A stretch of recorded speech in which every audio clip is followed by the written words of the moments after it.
Alabama Department of Public Health. Don't wait. Vaccinate. Protect yourself and others by staying current on all recommended vaccines.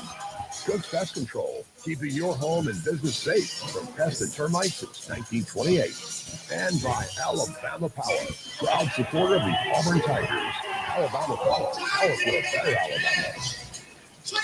Welcome to Plainsman Park. The intro video going strong. We're just about ready for baseball alongside Greg Olson. I'm Brad Law. The first pitch weather forecast is brought to you by Blue Moon. When you choose Blue Moon, everything becomes brighter. Every sip of their Belgian-style wheat ale crafted with Valencia orange peel and coriander. Plus, try the new Blue Moon Light and Blue Moon Non-Alcoholic. Check your local store for Blue Moon. Made brighter. Celebrate responsibly. 2025 Blue Moon Brewing Company, Golden, Colorado. 63 degrees and cloudy. The temperature is either going to hold steady, might actually climb a degree or two.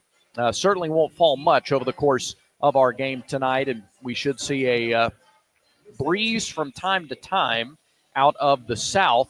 We could see gusts up to about 15 miles an hour. There is a line of storms that'll move in overnight into the area, but we should be good to go. It's been a humid day, some drizzle, some fog, and it's still a little foggy here inside the ballpark as people make their way in. The Auburn defense, Cade Ballou in left, Bristol Carter in center, Addison Klepsch in right.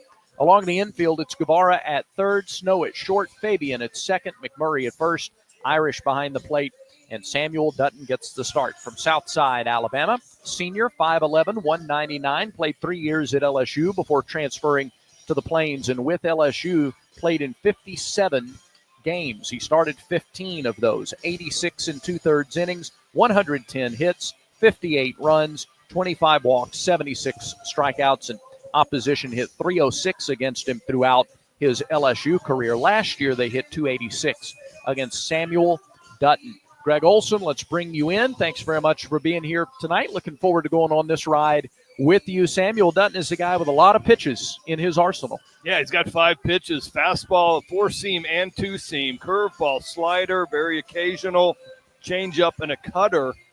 And the key for Samuel Dutton is going to be location of the fastball, being able to work into both sides of the plate. He's really a very solid command pitcher, so he's expected to fill up the strike zone tonight. Last night, Auburn pitchers Fisher, Tilley, and Myers combined to strike out 10 batters. Tilley and Myers went the final 5 2/3 innings, gave up just 2 hits, didn't walk anybody, limited the base runners. And we'll see now Samuel Dutton, who started 4 games over the last 2 years. Most of his starts came his freshman year in Baton Rouge. He's been almost exclusively a bullpen guy the last 2, and now a new page and a new opportunity. We're just about set to go. Holy Cross wearing purple shirts and gray pants, gray numerals, gray letters across the chest. Auburn in the home white jerseys, white pants. AU logo, left chest. Navy numerals, Dutton winds, and the first pitch is just a little bit high. 4-1 to C.J. Egri, 0 for 1 with a couple of walks last night. Dutton gets a swing and a miss to even things up. That's a fastball at 91. Michael Carroll is behind the plate tonight, calling the balls and strikes, and something's loose in the bullpen door's open. That's what it is. Brad, you just can't leave the bullpen door open when you come in. I mean, I know it's cold, so we got no bullpen guys out there, and somebody just flat left the door open and left. It's like leaving the lights on or the toilet seat up. You just can't do it. I don't think I've ever seen that, to be honest with you. You know, last man out of the pen just leaves the door open. Sure. Are you raised in a barn? All right, Egri stands in, a ball and a strike to count. Dutton works quickly, and there's a foul ball straight back. 1-2 the count. Egri, the junior right fielder for the Crusaders. Wears jersey number 1. Dutton sports a mustache and glasses, and the pitch. A little high with a fastball, and a little juice on it at 93. 2 balls, 2 strikes the count. Good pitch, perfect location, just a shade up, and home plate umpire Michael Carroll was not biting on it. Pitch. Swing and a miss. He blew a fastball by him. Pretty close to the same spot. He challenged Egri again and won the battle. 1 up, 1 down, 1 strikeout for Samuel Dutton. You said it. I mean, it was almost exactly the same pitch, and this time Egri could not lay off of it. And so here is Sean Scanlon. He'll be on the mound. He's a left-handed hitter, but a right-handed pitcher. Wide stance, takes up a lot of that batter's box. First pitch to him, misses outside. 1-0. We're seeing the fastball a lot here very early on in this game. Scanlon was 0 for 3 with a strikeout. Pitch misses up and in. 2-0. 7 of the 9 batters in last night's game struck out at least once. Shift is on the infield, and the pitch breaking ball missed inside. 3-0. That's Dutton's theory is he's going to throw any pitch at any time. And I think we got a little bit of nerves, and I don't blame him. His first game of the year, ready to get things going. Everything's just a little bit elevated. 3-0 down the middle for a strike. It's 3-1. We welcome those of you listening on ESPN 106.7 in Auburn. 3-1 pitch. Oh, just missed. I guess a little outside. Irish held it a little longer to make sure, but it's ball 4, and Scanlon is aboard with 1 away. Vic Correll is the first base umpire. Michael Phillips is at second, and Javaro January works third. Irish thought he stole that strike. He saw it again, and he actually moved the glove about 5 inches back to the corner and then had a look of dismay when he didn't get the call. Chris Belargian takes a ball high, 1-0. ESPN 106.7 in Auburn, the Auburn app everywhere else. And you can also watch the call of the game tonight. Not the game itself, but you can watch the call of the game on the Auburn Tigers YouTube channel. The 1-0 pitch. Popped up and back and out of play. 1-1 the count. You can also listen inside the ballpark with the live sports radio. So we have folks a lot of ways to tune in. Yeah. Scanlon gets his lead from first. Dutton comes set, and the 1-1 to Belargian. There's a strike, 1-2. It's one of these theories I'm thinking about right now, since we rarely have pitchers DHs in college baseball anymore. Scanlon's at first base, athletic guy. I don't think I'm going to send him. No, I wouldn't think so. Now, he's big and athletic. I don't want my pitcher sliding into second base before he's throwing a pitch. 1-2, breaking ball called strike 3. Beautiful breaker on the outside corner. 2 strikeouts for Dutton.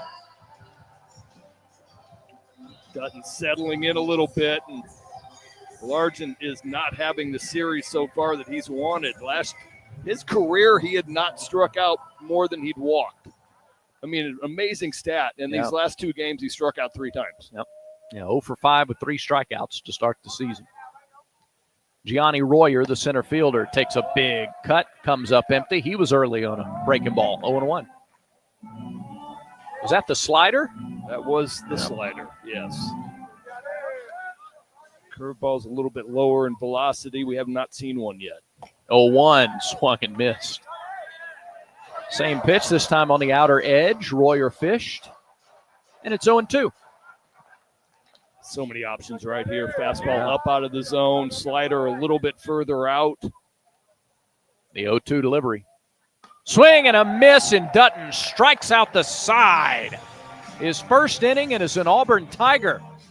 He strikes out the side, gives up a walk, and nothing else. No runs, no hits, 1 left. To the bottom of the first we go. Holy Cross, nothing, and Auburn coming up. Reynolds Outdoors, they're all about hunting and fishing and loving the great outdoors. I think that was. And if you are too, you'll love the great selection of guns and ammo, bows and arrows, rods and reels, gear and apparel. As an independent family business, Reynolds Outdoors can offer top brand names at hometown prices, plus friendly, local, expert service. So before you hit the woods, the field, or the water, head to Reynolds Outdoors on Geneva Street, Opelika, on Facebook. Now they can. And at ReynoldsOutdoors.net. Hey everybody, this is Mark from Rich Paper Barber. serve up. We live here. I've been proud to call the Opelika Auburn community my home for my entire life. I want to take a moment to say thank you. We are here because of you, and it's because of your support that we get up every day and strive to give you our best. Community support for local businesses is a big part of what makes the Opelika Auburn area so vibrant and resilient. I want to urge you to continue to support your local community and your family. We're moving forward. Let's do it together.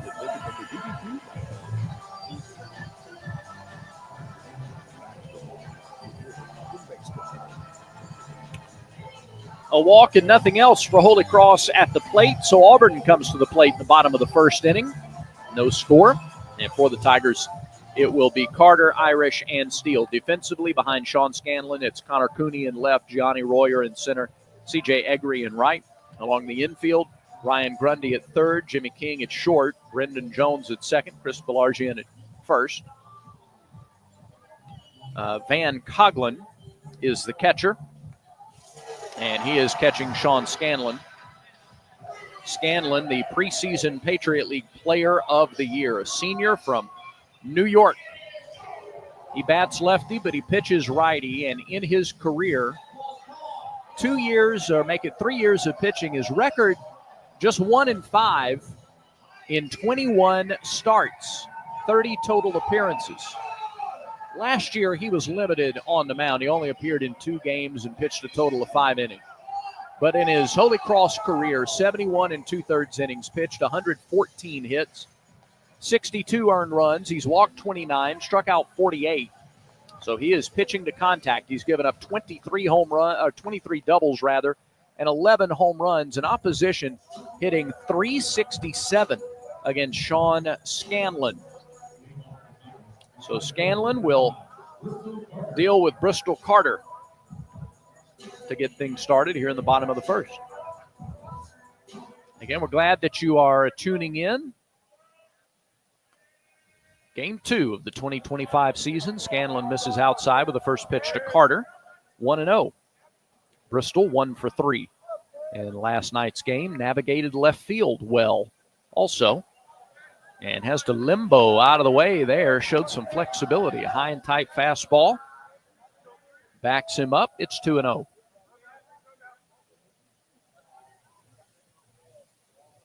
Scanlon deals the pitch.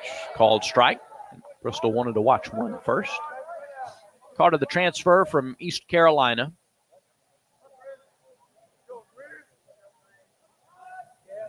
Wind and the pitch.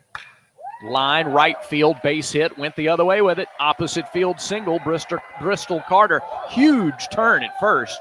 Slams on the brakes. Goes down to the dirt momentarily before turning back and headed to first. So he has lifted a single. That's a pretty good piece of hitting there, Greg. He didn't try to pull it. He just lifted it on into right field. Yeah, Scanlon was trying to work fastball away. Finally got back into the zone, and then on the 2-1 fastball, probably his best pitch of the at-bat, down and away, well located. Carter leaned out and hit it to right field. And like you said, very aggressive turn. Actually went into a little bit of a slide to hit the brakes. So here's Ike Irish, 0 for 4 in the opener last night. Carter's going. The pitch is a strike. The throw to second is not caught by the shortstop covering the bag. It's a stolen base for Bristol Carter. And just like that, Auburn has a man in scoring position. An 0-1 count to Ike Irish.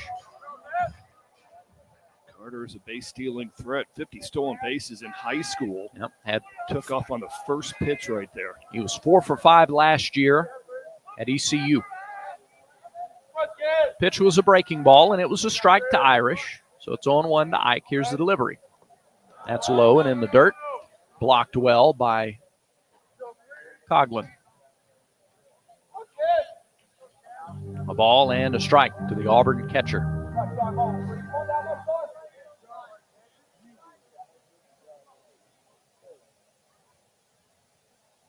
Carter dancing around at second. Pitch off speed and high. 2-1. Carter's distracting everybody. He's got Scanlon a little bit rattled. Jimmy King, the shortstop, is bouncing back and forth, trying to get a look for a back pick or something to keep Carter close. You take your attention away from the guy at the plate, he can burn you, and the 2-1 is high and outside as well. They're not taking any chances with the inner half of the plate. against Irish. 3-1, a hitter's count. It's got to be tough on Scanlon. 5 innings last year. He gets hit on the hand in the second game against Kansas State. Breaks his hand, doesn't pitch again or play again the rest of the season. 3-1, hit him on top of the foot. So it would have been a ball if it hadn't hit him on the foot, but it did, and now runners are at first and second with nobody out. And here is Lucas Steele. Steele walked twice last night. The transfer from Samford, looking for his first hit of the season. This is going to be a big cog in the lineup right here to fill a spot, move Irish into the 2-hole, and then you have these two big thumpers with Steele and McMurray batting 3-4. Yeah, Irish, Steele, and McMurray, all guys who have driven in significant runs in their college careers, and the first pitch is a strike to Steele. Started him with a fastball. Upper 80s is what we've seen so far on the fastball by Scanlon. Runners lead from first and second. Here's the pitch. Breaking ball outside, 1-1. He got ahead of Irish 0-1 and then lost him. Now it's a ball and a strike to Steele.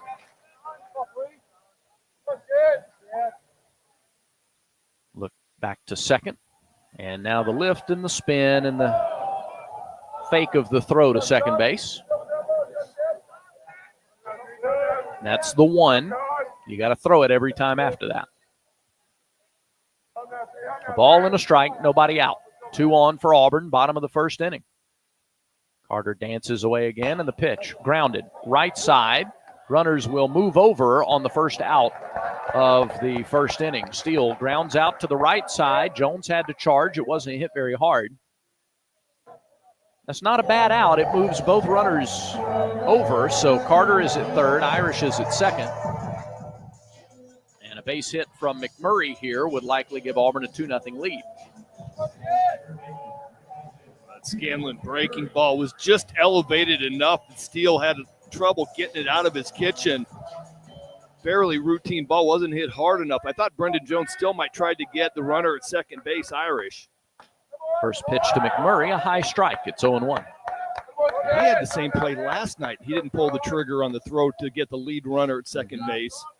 Ended up coming around to cost Holy Cross. Carter almost halfway down the line playing with Scanlon, who misses outside to McMurray. 1 ball, 1 strike. Cooper 1 for 4 in the opener. Chance to drive in a couple of runs. Carter again. Nobody's covering the bag. Carter danced way down the line, and that Auburn dugout responds. They know Carter's working on Scanlon's head here, and now he balked. I think he just balked. Well, third base umpire Javaro January stopped and I don't have any idea what just happened. you don't get a warning before a balk. Scanlon set, a 1-1 pitch. Flied to center. Over to his right is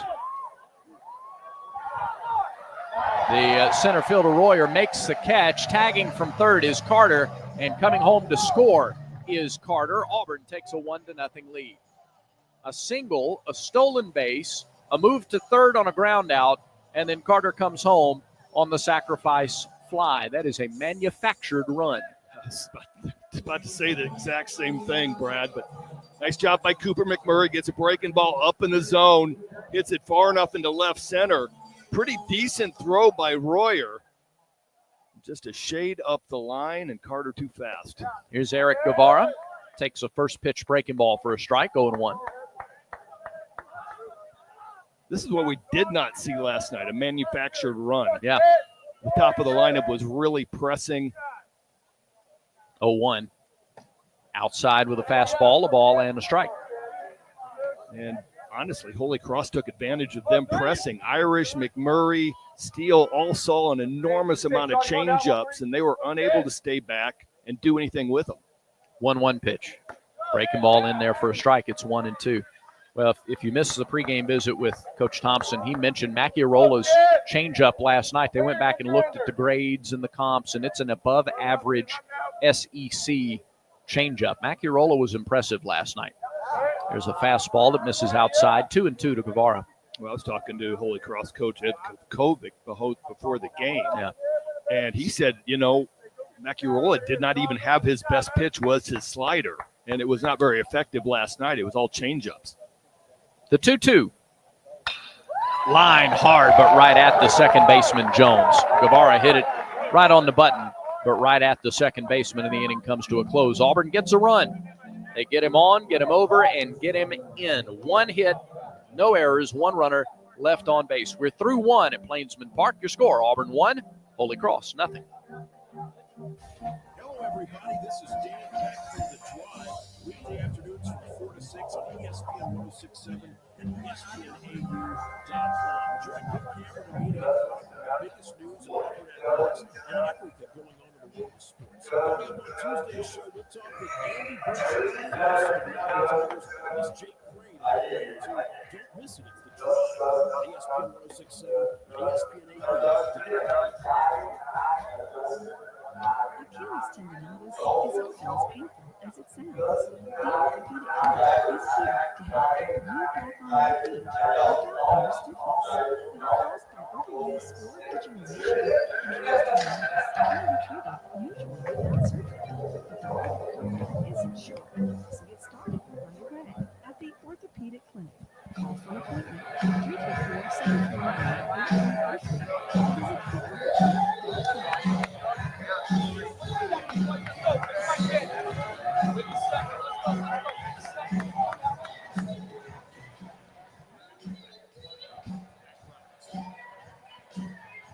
Back at Plainsman Park, we get ready for the second inning. It'll be King, Cooney, and Grundy for Holy Cross. Samuel Dutton, 3 strikeouts and a walk in his first inning. He threw 17 pitches. And he'll get things started with Jimmy King. King drove in the only run of the game for the Crusaders last night. Right-handed batter, first pitch. Outside corner for a strike. He got that call, 0-1.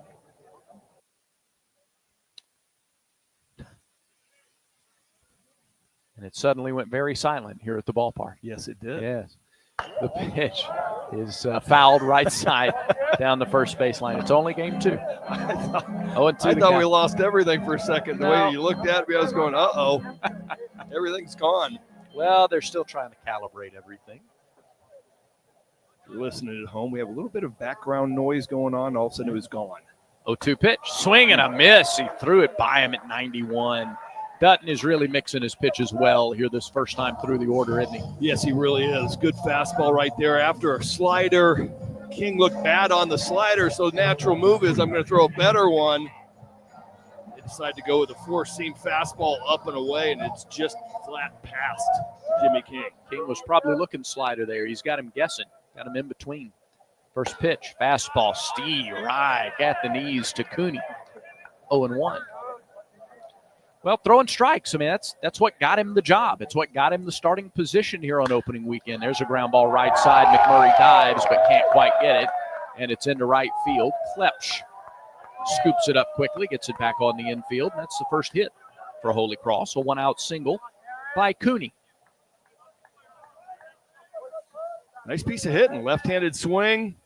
Fastball outer half. I mean, not perfectly located, but he gets out there and hooks it through the 43 hole. Nice effort by McMurray. He probably wanted that a little further out. Just right? a shade, yeah. Maybe a little bit down. Up and away to lefties is generally not good. Here's Grundy, the third baseman. Throw over to first. And back goes Cooney. I think the microphone, the crowd mic, I think, is right at the edge of the Holy Cross dugout. So okay. We're going to hear a lot of their conversation tonight. Well, hopefully they keep it clean. Hopefully. You would think. I would think. The pitch misses high 1-0 to Grundy. Having been in a dugout or two, I would think that you'll keep it clean. Yeah. Welcome those of you who are joining us now after listening to the Regions Bank postgame show from Tuscaloosa, where Auburn basketball was a winner earlier today over Alabama. There's a called strike to Grundy. 1 ball, 1 strike to count. Was that why everybody was cheering? It was, yeah. Auburn beat Alabama 94-85. Didn't trail in the game. Pitch missed up and away, 2-1. That's impressive. They withstood run after run. I think that's right. I don't think they trailed. I think Alabama tied it up maybe in the second half. I don't think they got the lead. No, just stick with it. Okay. I believe you. Sound confident anyway? Yeah. 2 balls and a strike to Grundy. Here's the pitch. Fouled away. Evens the count. 2 balls, 2 strikes. Last night we saw Carson Myers for 3 innings. We saw Cam Tilley for 2 2/3. Be interesting to see who the first guy is out of the bullpen tonight. Yeah, you still got Armstrong. You got Parker Carlson. 2-2 pitch hit to short. Could be 2. No, it's bobbled, though, by Snow. Oh, that was hit very sharply. But Eric will tell you that he should have made that play. He may have picked his head up to look at second before he looked the ball all the way in. So that's an error on Snow. Yeah, if the scoring worked the way it should work, you would just assume that both runs are unearned because that was a guaranteed double play. Yep. Ball was hit real well, and you said it, Brad. Snow picked his head up. Fabian hadn't had a chance to move. The ball was hit that hard, and I think Snow was going, I might have to take this myself, and started just a shade of a move towards the bag and just left the baseball laying in the dirt. Snow committed 11 errors last year at USF, but 8 of those were in the first couple of months of the season. Once conference play started and he really settled in, only had 3 errors the rest of the season. Plays well at short. That time just a mistake. First pitch to Jones is high for ball 1. And now how does Dutton respond? Yeah, it's a little bit of a kick when you get there and you get what you think is an ending double play. Pitch home, strike at the knees. 1-1. You got to step back off the mound, regroup, pull it together, and go, okay, I got to get the next guy. Let's get a double play on this ball right here and try to pick your shortstop up or whoever made the error. A lot of fastball slider from Dutton so far. See what he comes up with on the 1-1. It's a fastball, and it misses high and outside. 2-1. Jones 0 for 3, couple of strikeouts in the game last night. Cooney, Grundy, and Jones were a combined 0 for 9 with 5 strikeouts. So far, Cooney has singled and Grundy has reached on an error. 2-1 delivery. We'll have to wait. Dutton steps off and looks Cooney back to second. I just don't understand why everybody gets so excited in the other dugout when a guy disengages the rubber. I mean, you're not balking. You haven't done anything. I didn't show anything. 2-1. Fastball low, blocked by Irish. He keeps the runners at bay, but the count goes to 3-1. I wouldn't mind seeing Ike Irish walk out here, just have a little bit of a conversation. First runner on second base. You know, Dutton's obviously sped up a little bit because we have a runner in scoring position. Just go have a little bit of a talk, settle him in. Hey, here's where we're going to go. Make a good pitch right here. Top of the second, 1-0 Auburn. 3-1 pitch. Missed outside with a breaking ball, and the bases are loaded with 1 out. Second walk issued by Dutton. Gracious. And Van Coughlin will come to the plate. Everett Tieford jogs out to the mound. He's going to get the entire infield together for this conversation. Yeah, Irish started walking out. Whole infield came in just to get on the same page. Assuming we're not going to see a suicide squeeze, but it's not out of the realm. Try to get on the board and get this game even. 31 pitches on the scoreboard out in left center for Dutton. This second inning is brought to you by Southern Union. There's a new path to the Plains. It runs through Southern Union State Community College. Move seamlessly to Auburn to complete your bachelor's degree in selected programs by taking courses at Southern Union and Auburn concurrently, all at Southern Union's tuition rates. Let Southern Union put you on a path to the Plains. Van Coughlin, catcher, making his first appearance of the season, swings at the first pitch, fouls it back out of play, 0-1.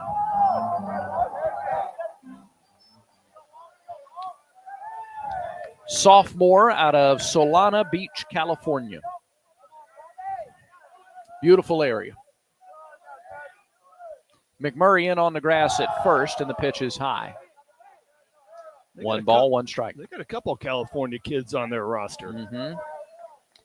Yeah, a whole lot of Massachusetts and New York, but Andrew Nesson is a pitcher from California. There's a big swing and a miss by Coughlin, and now Dutton is ahead, a ball and 2 strikes. Dutton has struck out 4. Every out he's recorded so far has been via the strikeout. He deals. Fly ball right field. Klepsch going back on the run, still going, makes the running grab near the line. Fine play by Klepsch. Tagging and scoring at third is Cooney to tie the game. A sacrifice fly by Coughlin, but a really nice play by Klepsch in right field to run that ball down. Yeah, I got my notes on Coughlin, and it says he's got a little bit of power. And look at Klepsch out in right field, and he is shallow. He had to turn back over his shoulder and make that run on a running catch heading towards the foul pole. Did a really nice job of getting there and limiting to 1 run. It was hit deeply enough that both Grundy and Jones were able to tag. So an unearned run across the plate. First pitch to Egri, back to the top of the order. That's off speed and a strike, 0-1. Egri struck out last inning. 1-1 our score. Hits even at 1 apiece. We're just in the second. 0-1 pitch. Fastball missed low. A ball and a strike. It's kind of hard to watch right now. I mean, Dutton was in complete command. Fastball location was painting, and right now he's missing up, down, in, out with the fastball. He's even bounced one. He needs to slow everything down. 1-1 pitch. Bunted, and then it hit Egri. That was close. Boy, it looked like it hit him. Ball kicked hard to the right. Oh, it did hit him. Yeah. It was just, was he in the box or was he out of the box? Butch is not saying anything. Irish isn't saying anything.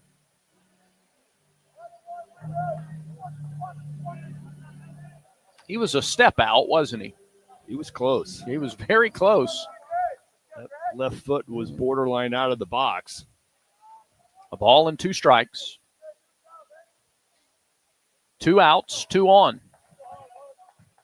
Delivery from Dutton. Fouled straight back over us. Still 1-2. The good thing was if that bunt had been fair, it would have stayed right next to Ike Irish, and it would have been an easy 2-3 put out to end the inning. Yep. So we'll do it again. A ball and 2 strikes. Pitch number 40 from Dutton. Breaking ball swung on and missed. Got him crossed up. 5 strikeouts for Dutton, and the inning is over. But not before the Crusaders tie the game up. A run on 1 hit, 1 walk, 1 error, and 2 left in scoring position. Go to the bottom of the second inning. 1-1 at Plainsman Park. RV Roadway invites you to their Opelika RV show. Big savings on new 2024 and 25 model RVs with 0 down and no payments for 90 days. When? February 14th through 16th, Friday and Saturday 8 to 5, Sunday noon to 5. Every RV will be open to view, plus food and drinks. That's February 14th through 16th at RV Roadway, 1201 South Fox Run Parkway, Opelika. More info at rvroadway.com. With a brief credit, not all applicants will qualify. Valid through March 31st, 2025. Restrictions may apply. Big Eating in Auburn and Opelika means Big Mike's Steakhouse, famous for high-quality steaks cooked to perfection on an open-fire grill served in a relaxed, rustic atmosphere. It's happy hour at Big Mike's every Wednesday and Thursday from 4 to 6 and half off select appetizers, draft beer, and well drinks. And don't forget, a Big Mike's gift card will always be the perfect gift for Big City Steak in your hometown. It's Big Mike's Steakhouse in Auburn at Shipyard Parkway and Wire Road.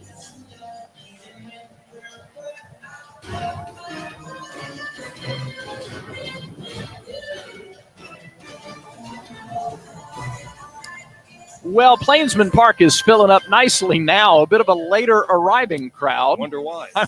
That's right. I don't understand why you show up late to a baseball game. Well, I got a pretty good idea tonight. I think everybody was watching that 2.5-hour basketball game that started at 3:15 today. That might have been the slowest basketball game I've ever So watched. slow. And it started 15 minutes after the announced time. I don't. Anyway, look, it's Saturday. It's not Sunday, so we won't sermonize everybody. Instead, we'll go to the bottom of the second inning. Ballou, Fabian, and Snow, 6, 7, and 8 hitters, and what a moment last night. You know, the further we get away from last night's game, the more we all just appreciate what we saw and the fact that we got to experience. Butch Thompson called it a magical moment last night. Cade's mom passed away yesterday morning. He wanted to play in the game. She wanted him to play. And he played. And he homered. And it was some kind of moment. Ballou takes a first pitch. Strike. 75-mile-an-hour curveball. I'm going to go with curveball. Yeah. So Ballou 2 for 4. He singled in his first at-bat. He takes ball 1 low here. 1-1 the count. We have limited scouting reports on the Holy Cross pitching staff, so I'm going to go with curveball. 1-1 to Ballou. Swing and a miss. Went down after 1. Came up empty. It's 1-2. Ballou, if you go back to last year, he's homered in 6 of his last 8 games. Yeah, he had 6 home runs in the SEC. Really swung it well last night. Was one of the guys. 1-2 pitch. Bounced up there. And it hit him. On the bounce. It hit Ballou. Second batter that Scanlon has hit. Dan Coughlin, the catcher for Holy Cross, is having a discussion. He does not think it hit Ballou. Well, I'll tell you, at first I didn't know that it hit him. It bounced about 6 feet in front of the plate. Yeah. That's a little bit like cricket. You can hit a guy if it bounces in front of home plate. Yeah. I just didn't see anything. The ball didn't seem like it moved away from the leg in any way, but throw to first, nearly got away from Belargian. But I was saying the bottom of the lineup really was the one that was engaged last night and did all the damage. It wasn't the top half. They were, like I said, pressing a little bit more than normal. Pitch. Popped up, left side, foul territory. Third baseman over. Grundy in foul ground, couple of feet in front of the Auburn dugout. Makes the catch. 1 away as Fabian fouls out. Fastball looked like it had a chance to hit Fabian. He swung at it and it hit so deep down the bat handle that it was just like a thudded pop-up that barely made it towards the third baseman. Here's Eric Snow. A 2-run double to get Auburn's scoring started last night. Throw to first, chases Ballou back again. He's a threat to run.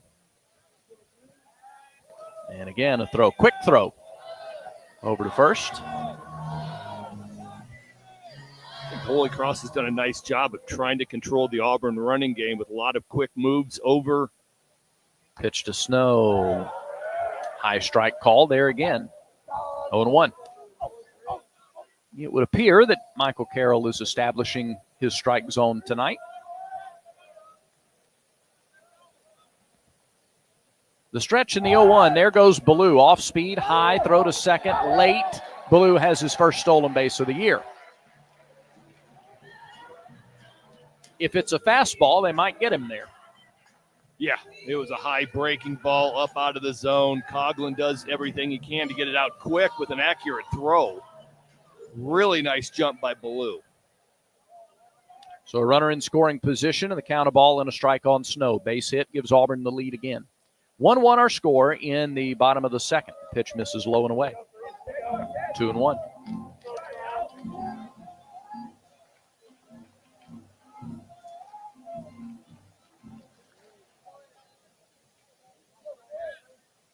Second baseman Jones sneaks over towards second, now backs away, and there's a line drive caught by Jones. Boy, Jones went back to his normal spot, and that's why he was in position to make that catch. The second in the first 8 batters to hit a hard line drive right at Brendan Jones at second base. 2 down. Snow continues to swing it well. This fastball up and away, drives it the other way, and my partner called it right. Jones was teasing back and forth below at second base. He was able to get to his position just in time for that laser. And here's Addison Klepsch, freshman from San Diego. They think a lot of his hitting ability. He takes ball 1 up and away.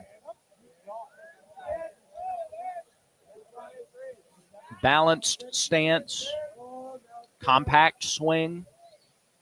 1-0, way outside. That was near the back of the left-handed batter's box. 2-0 the count. Nice play by Van Coughlin, sprawling out to get that one. That slider was wiped out way wide.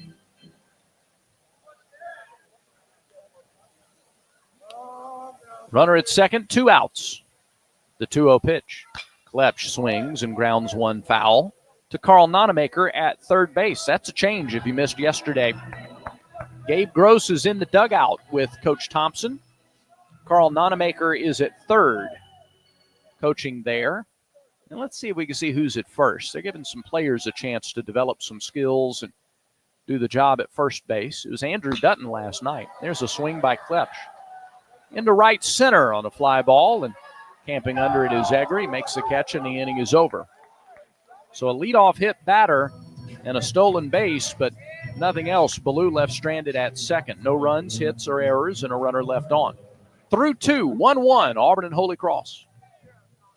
Southeastern Industrial Contractors offers the path to a productive and successful career for hard workers of all ages, especially young people looking to jump straight into the workforce. Southeastern Industrial Contractors is now hiring for great-paying skilled trade positions. Managing partner Derek Harville is a proud Auburn University graduate with deep roots in the community. Give him a call at 334-209-6355 to learn more. Southeastern Industrial Contractors, 334-209-6355. Do you live in Lee County?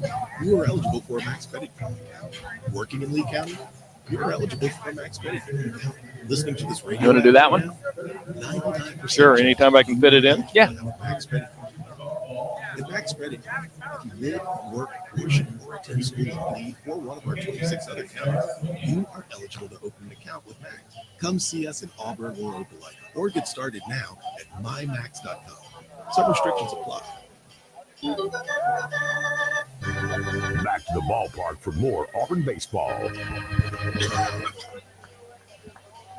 We head to the third, 1-1 our score. Tigers going for the series victory after a 4-1 win last night in the opener alongside Auburn and Major League standout Greg Olson. I'm Brad Law. We have the Jacob Goins back in the Auburn Network Incorporated studios tonight. It's been a good day. It's Yeah, been you're a good happy, day. aren't you? Well, yeah. I'm disappointed that everybody's showing up late. Well, you're just going to have to forgive them today. I mean, it's like Dodger Stadium, show up in the third, leave in the seventh. Like Dodger Stadium. Oh, this ballpark, of course, over almost 6,000 last night in attendance, set a new Plainsman Park record. There's not as many people up on the War Eagle wall now as there were last night. Yeah, there were a couple spots that were open. I don't think people know that when they bought the tickets where they were sitting at. Yeah. The Green Monster was heavily populated last night. Yeah. That was cool. Students beyond the right center field wall. That section about half full, but it's gaining as people continue to file in. Tonight's a good night to be in the 984 club as well. Yeah.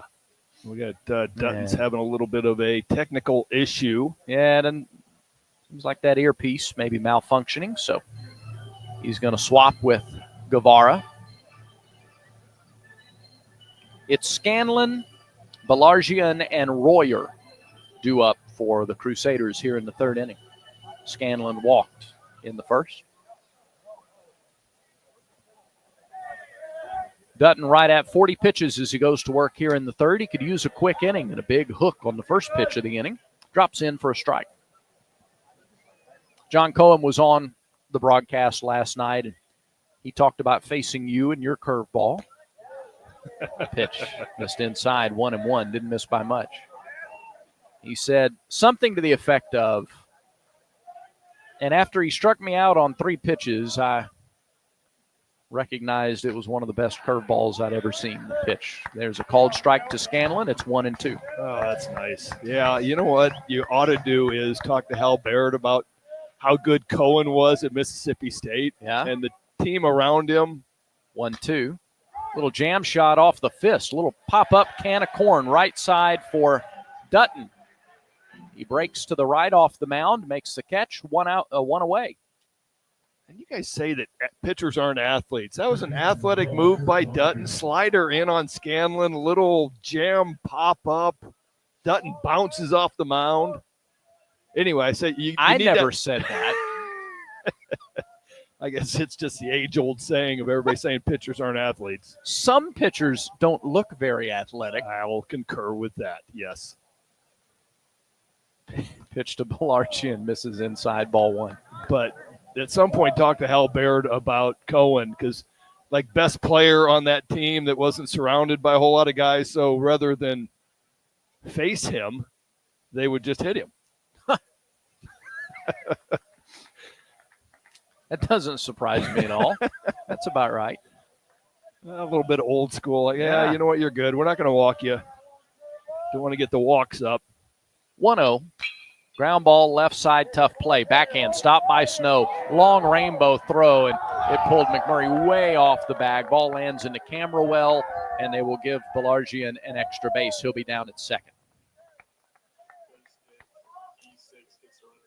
It'll be a base hit for Belargian, and then an error on Snow for the throw. I mean, he had to go deep into the hole to get it, and then tried to jump and throw, moving even further away from the bag, and it just wasn't close.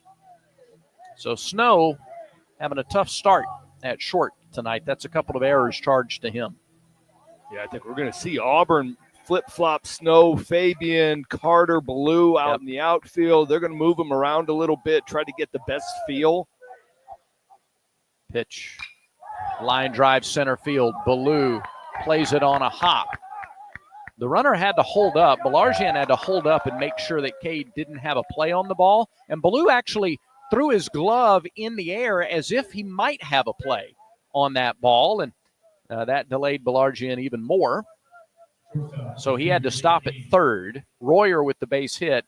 And now Holy Cross is threatening to take its first lead of the weekend, and the Auburn bullpen becomes populated. Some guys jog down there as Jimmy King prepares to step in. King struck out in the second. Dutton's paying a little bit for that fastball. It's gotten elevated. From the stretch, he deals. Fastball driven to left. Ballou measures it, makes the catch. Tagging at third is Belargian. He comes in to score.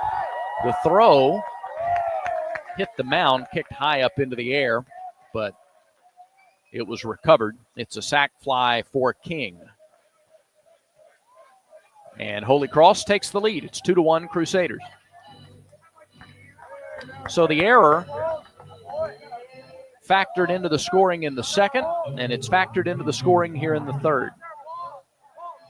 Royer stays put at first base. 2-1, Holy Cross on top. We're in the top of the third inning. Connor Cooney has to wait because Royer's chased back to first. Cooney singled last inning, came around to score. Another throw to first, close play. But Royer is back sliding in head first. That was the one thing last night. It was a really clean game. I felt like Holy Cross's defense was exceptional. Auburn's defense was very, very good. Pitch, runner goes, throw to second. He is out. Irish throws out his second would-be base stealer in as many games. Royer broke for the bag. The pitch was off speed and outside, but Irish's throw was a beauty. And that'll end the inning for Holy Cross in the third. But the Crusaders take the lead. They get a run on 2 hits, 1 Auburn error, and nobody left on base. They erase the base runner.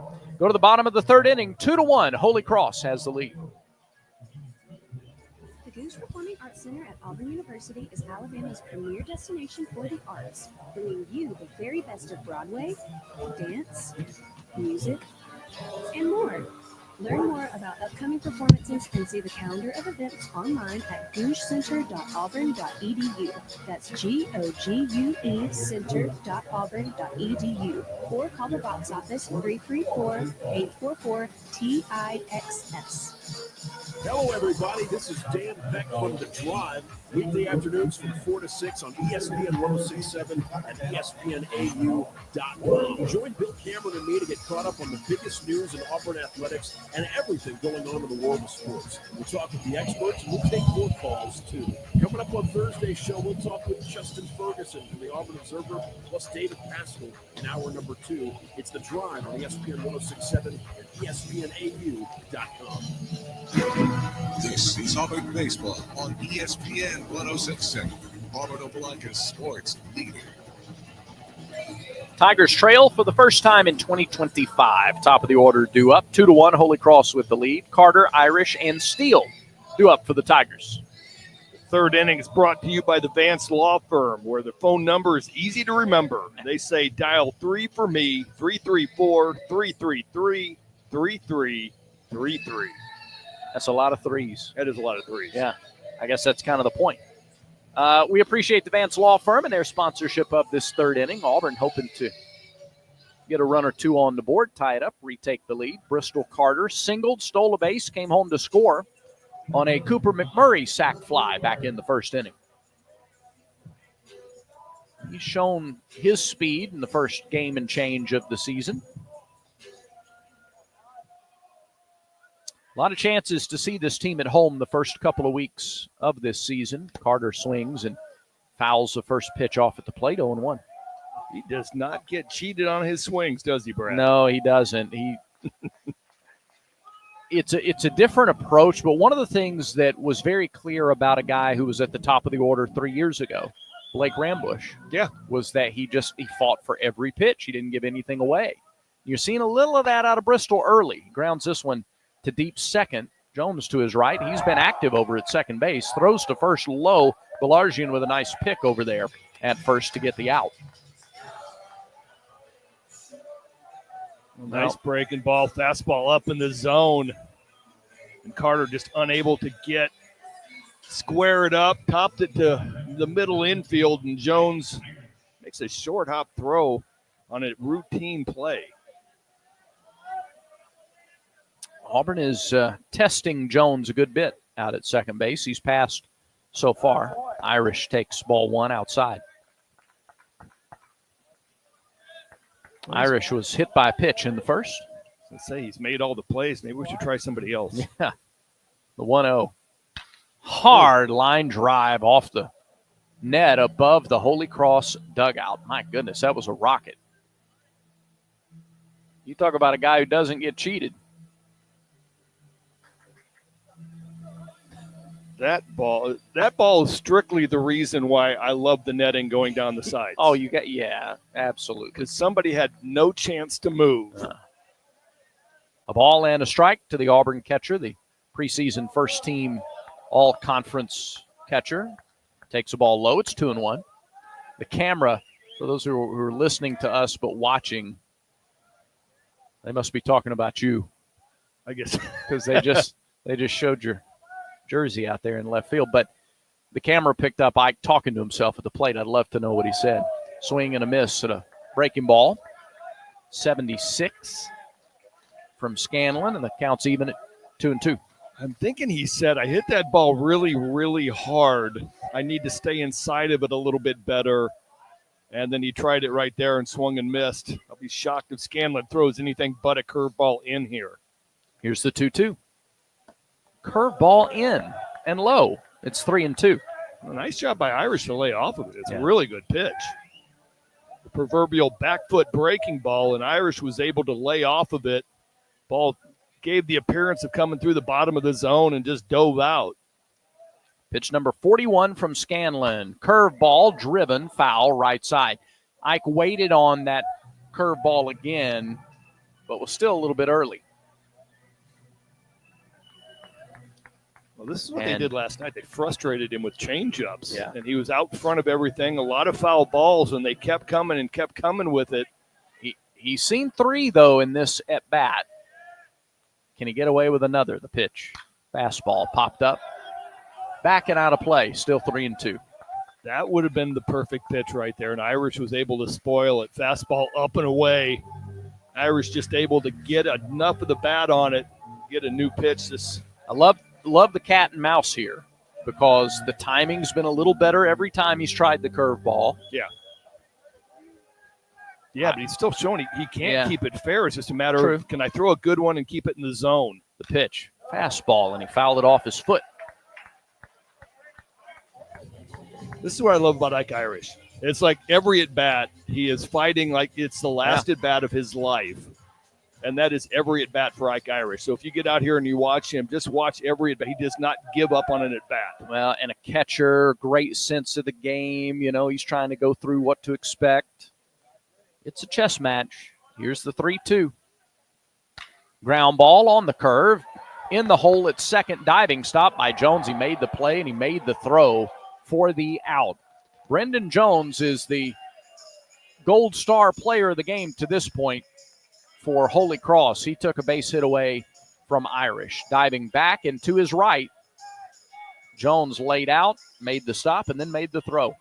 Yeah, really nice breaking ball. Irish, as Brad said, he's getting on time. Hit the ball hard up the middle, but Brendan Jones lays out and makes the play. So here's Lucas Steele. He grounded out to second. Back in the first. First pitch to him is outside, 1-0. 2 quick outs after getting a run, taking the lead. Auburn does not have a hit since Carter's single in the bottom of the first. That's way outside to Steele. 2-0. Steele from Hoover. Tremendous freshman season with Samford. Tall lefty pitch. Off speed inside. That backdoor breaking ball. Or back foot breaking ball, rather. And it's 3-0. All right, you giving Steele the green light right here? Here's the pitch. Fastball. He was not swinging. He was taken all the way, and he took it for a strike on the outside edge. Thought they might turn him loose, let him take a cut on what he knows is going to be a fastball right down Broadway. The 3-1 offering. Swing and a miss. Fastball, a little bit up. And now the count is full. Scanlon is retired 5 in a row. Here's the pitch. Outside, ball 4. Good eye, Steele. A 2-out base runner.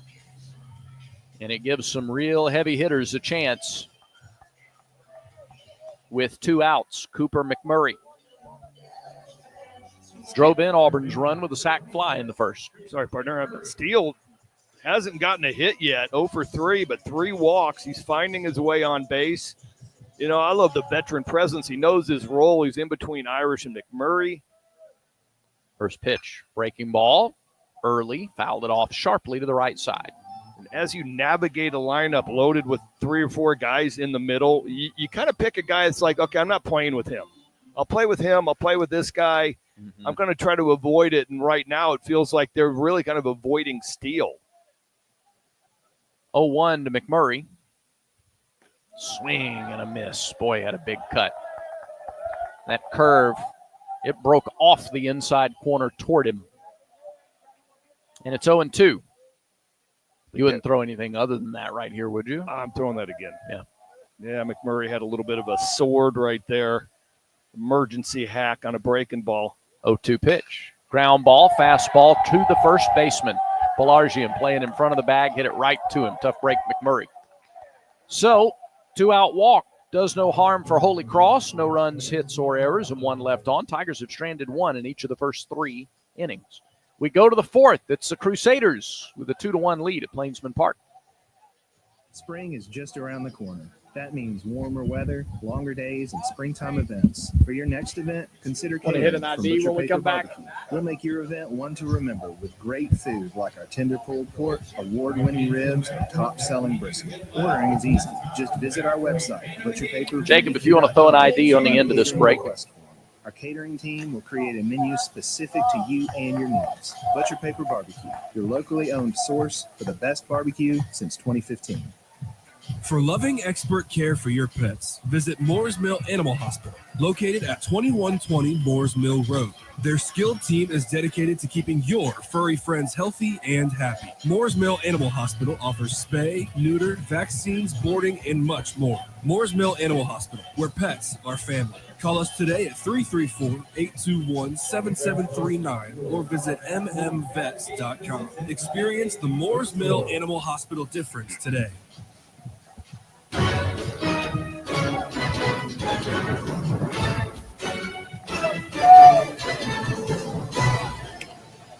We go to the 4th inning. Samuel Dutton back out there on the mound for the Tigers. Holy Cross has the 2-1 lead. Before we go further, let's pause 10 seconds for station identification on the Auburn Sports Network. ESPN 1067, WGZZ HD3 Waverly, and W294AR Auburn Opelika. It was a standout at Auburn, a standout in the major leagues, and tonight a standout in the radio booth. Greg Olson takes you through the middle 3 innings. Thank you, Brad. Dutton's facing 6, 7, and 8 in the order. It's going to be Connery, Grundy, and Jones. First pitch breaking ball lands. Dutton's done a nice job of mixing everything up. Slider, curveball, fastball. Command has not quite been there. Another big overhand breaking ball misses just a bit outside. 71 miles an hour.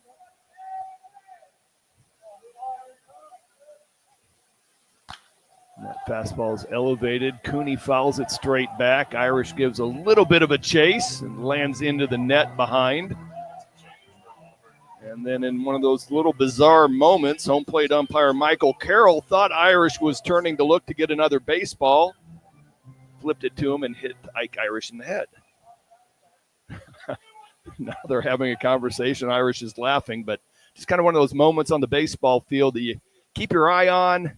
Never know what you're going to miss. So 1-2 count. Dutton comes set. Cooney is pitched to Cooney. Curveball down out of the zone. Flip just fouled on the right field line. So 53rd pitch by Dutton.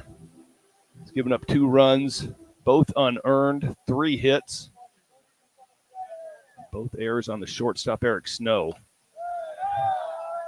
Foul ball on a fastball up out of the zone. Still stays a 1-2 count. Auburn's gone into a little bit of a shift in the infield. Fabian to the right. Snow, and then Guevara is holding down the shortstop position. Here's the pitch, 1-2, changeup down out of the zone. Good take by Cooney. Brings us to a 2-2 count.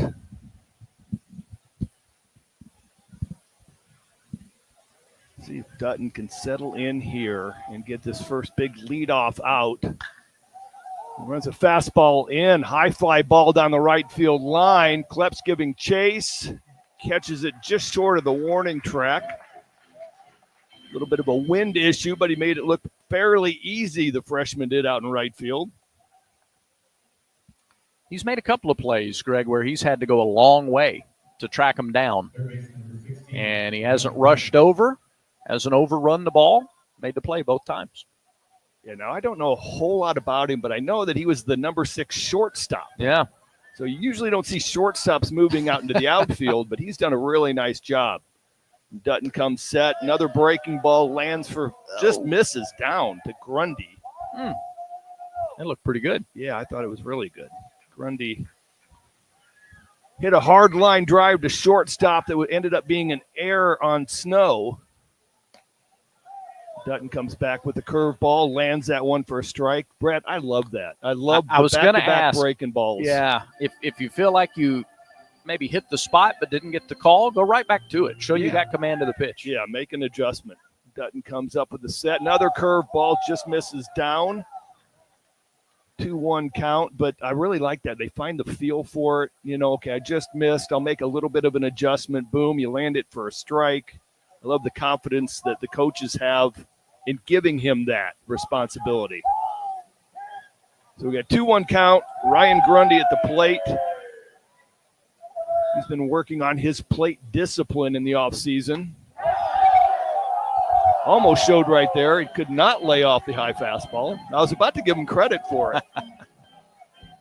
That's a good scout. If he has trouble laying off of that high fastball, try to go after it and even up the count. That's exactly what Dutton did. I don't know if he went. Seeing the replay, but real slow breaking ball at 71 miles an hour. He went then. Grundy way out front. Another punch out for Dutton.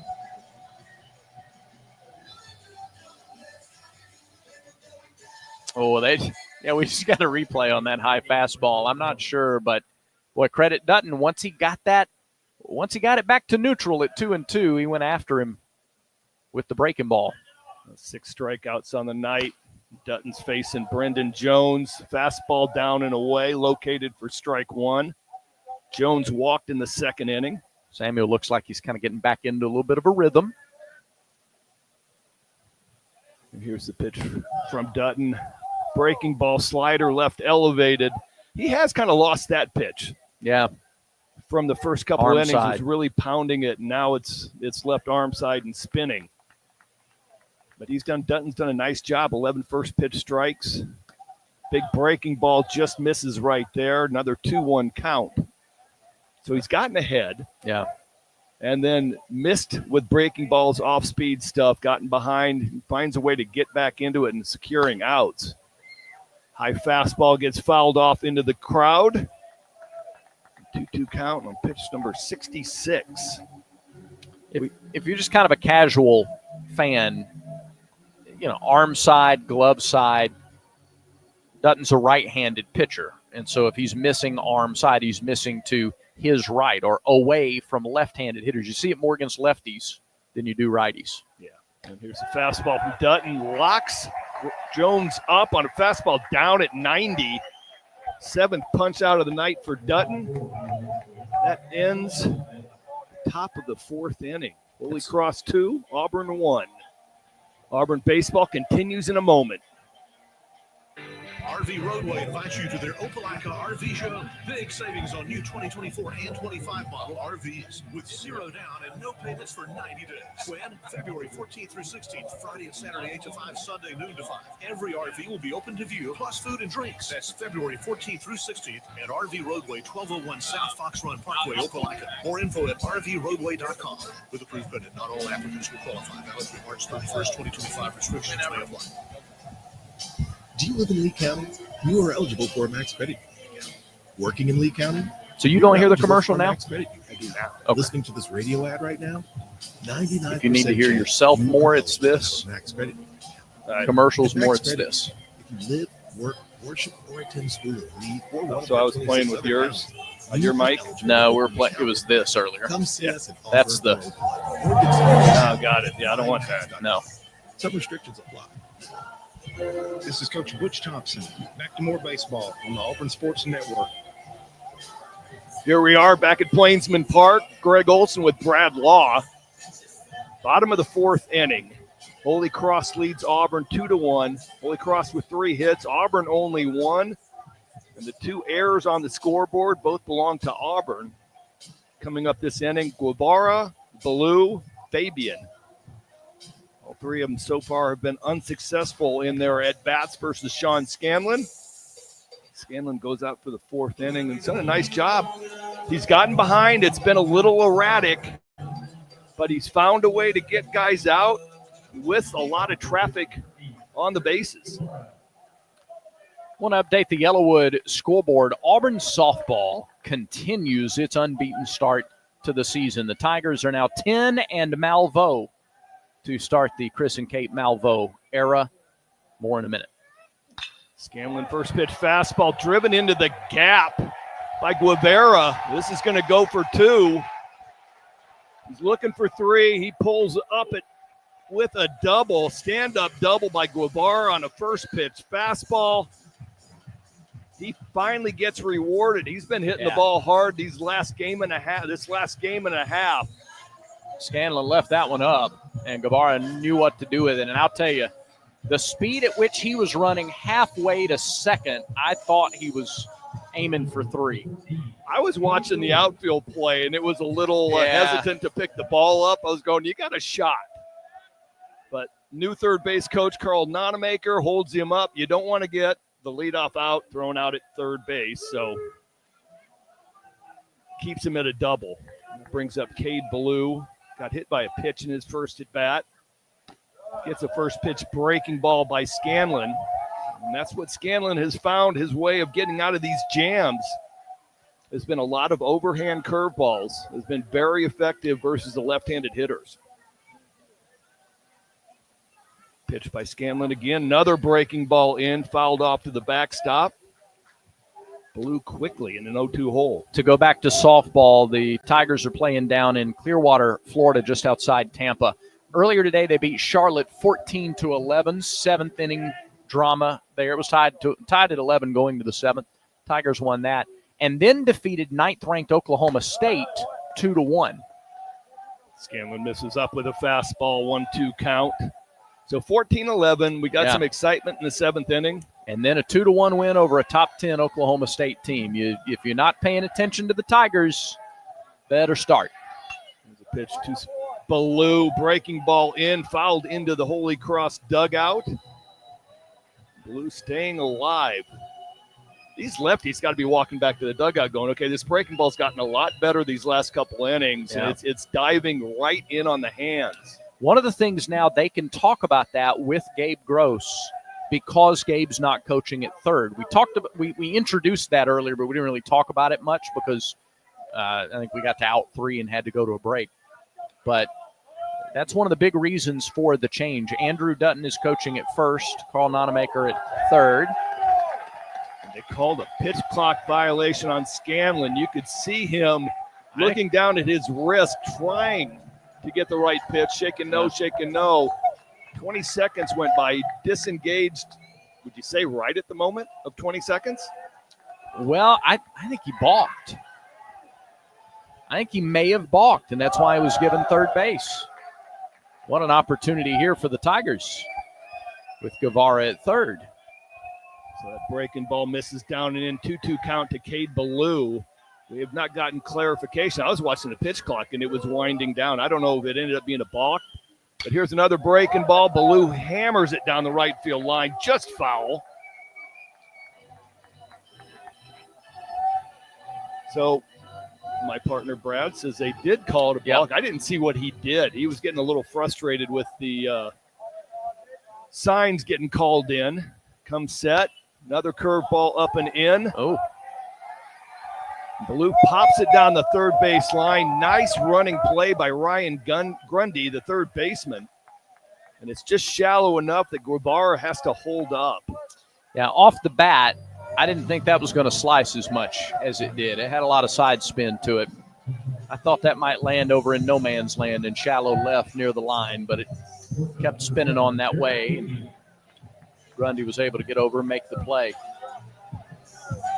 Brings up Derek Fabian, 0 for 1. He popped up to third base in the second inning. Runner on third base, 1 out. Another big curveball from Scanlon. Home plate umpire Michael Carroll calls that one a strike. A little bit elevated. Well, but to his credit, that's been a strike. Yeah. Multiple times tonight. I agree. Scanlon's going more curve than anything else lately. He's going backwards. That one he goes with the fastball in, just misses in. So pitching a little bit backwards, showing a lot of breaking balls, and then on occasion zips an 88 to a 90-mile-an-hour fastball and tries to lock these Auburn hitters up. Here he comes set. Another fastball in, fouled off by Fabian. I'm seeing such a speed difference, Brad. That one was 85. He's been 88, 89. Wondering if it was a little two-seam fastball, something trying to run in. And the breaking ball's in the low 70s. Yeah, so we got a huge speed gap, and we haven't really seen the slider as much. Scanlon, long look in. Comes set. 1-2 count to Fabian. That might have been the slider. That's it. Yeah, I think so too. Slider misses wide. He's had trouble with the slider. The curveball's been very effective. They keep trying to go the slider. It looks more like a sweeper. Big break, 76 miles an hour. 2-2 count. Scanlon comes set. Fastball down and away. Just fouled off by Fabian. Auburn's done a nice job of spoiling a lot of pitches. They are seeing a lot of pitches. Good two-strike approach here for sure. They've worked the pitch count up to 56 here in the fourth inning. Scanlon comes set. Goes with the slider again, just misses it away. Oh, that was close. Dugout. Yeah, the Holy Cross dugout, a little chirping, thought they got it. Coughlin, the catcher, frames it up, brings it back about 5 inches. Yep, better job of framing than it was a pitch. Yep. Exactly. Scanlon comes set, 3-2 count. Goes with another slider, and looks like it just missed high. So Auburn will have runners on first and third, 1 out. Well, Eric Snow to come into the plate. That was impressive on Fabian's part. You get into two-strike hitting mode, you're protecting the plate, you widen things a little bit and expand the zone, and he was able to lay off 2 that probably were strikes about halfway to the plate and then broke off the right side, and now we get a meeting on the mound. Head coach Ed Kovic walking out right now slowly. I think you're right. I mean, what I saw last year, Fabian really struggled with breaking balls side to side. Yeah. And he was able to really lay off some good ones right there. There's a lefty throwing in the bullpen for Holy Cross, and that means it's either Derek Voles or Alexander Deutsch. If I was a good play-by-play guy, Yeah. Brad, I'd have binoculars.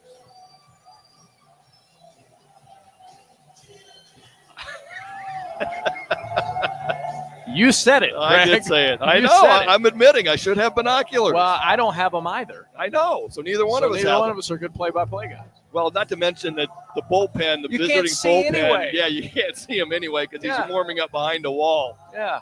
I mean, if I'm building a stadium, I want my home team to be able to see who's warming up. Anyway, Scanlon comes set. Runners on first and third. 1 out. Here's the pitch. Fabian's off and running. Fake throw by Coughlin. Stolen base number 1 of the year for Fabian. A lot going on that play because Guevara broke down the line and Snow showed bunt. So they were really getting the wheels turning on that play. Well, what it did was, and here's the pitch from Scanlon. Fastball misses down. Looked like a little bit of a two-seamer. But what they did was, with Snow showing bunt, you could see what the defense was going to do if it was a bunt situation. Got a little bit of movement on the infield, and then it ended up being just nothing. And there's a fly ball to right field on a fastball. Jimmy King, shortstop, drops back. Not deep enough, shallow left field. No runners able to advance. And Scanlon able to do a little bit of a Houdini right here. Runner on third base, nobody out. Yeah. And he gets 2 pop-ups that barely get to the outfield grass. Yeah, really need to get a run here after the way the inning started. That one just got in on the hands of Snow, and he fisted it out to shallow left center. Wasn't able to get a lot of power behind it. Brings up Addison Klepsch to the plate. 2 outs. The freshman takes a breaking ball down and away. You know, both of his breaking balls, I'm talking about Scanlon, look remarkably similar when he gets a little bit of tilt on the slider. I can't tell the difference. Scanlon comes set. Another breaking ball catches the outside corner. Yeah, to the same pitch, same spot. He dropped it down a little bit lower than the ones that were called balls to Fabian, and that got him the strike call on both of those pitches.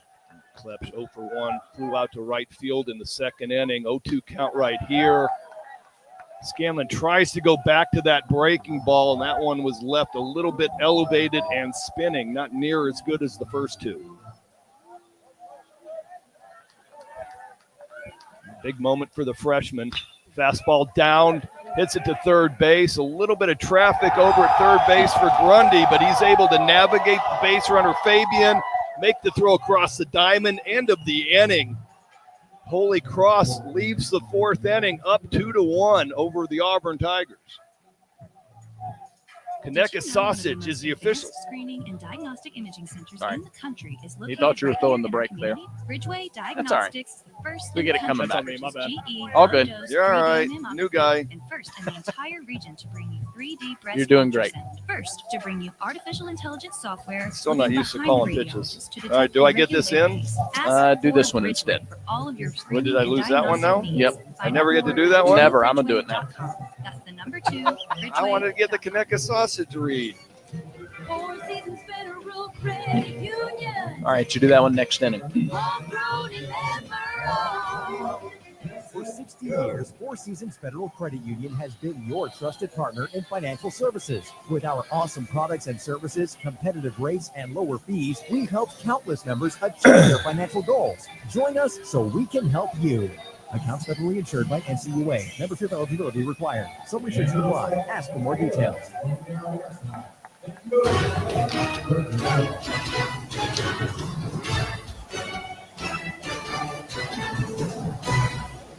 All right, welcome back to Plainsman Park. Greg Olson with Brad Law. The fifth inning is presented by Wind Creek Hotel and Casino. With 3 Alabama locations in Montgomery, Atmore, and Wetumpka, you can escape every day at Wind Creek Hotel and Casino and online at windcreek.com. Samuel Dutton toes the rubber for the fifth inning, the top of the fifth, and he's got 9-1-2, Van Coughlin, C.J. Egri, and Sean Scanlon. Holy Cross leads this game 2-1 on 3 hits, no errors. Auburn 1 run, 2 hits, and 2 errors. And those 2 errors for Auburn have been the difference. Dutton comes set, blows a fastball by Van Coughlin for strike 1. And Coughlin had an RBI sac fly in the second inning for one of those 2 runs. Dutton comes set, fastball down the middle, driven to center field. Almost perfect textbook, driving it right back to the L screen. Van Coughlin gets his first hit of the year, 1 for 2 on the night. Now let's see if Dutton gets a chance to go through the order or start the order a third time. There's been activity in the bullpen for a couple of innings now for Auburn. Looks like John Armstrong with that pitching motion warming up.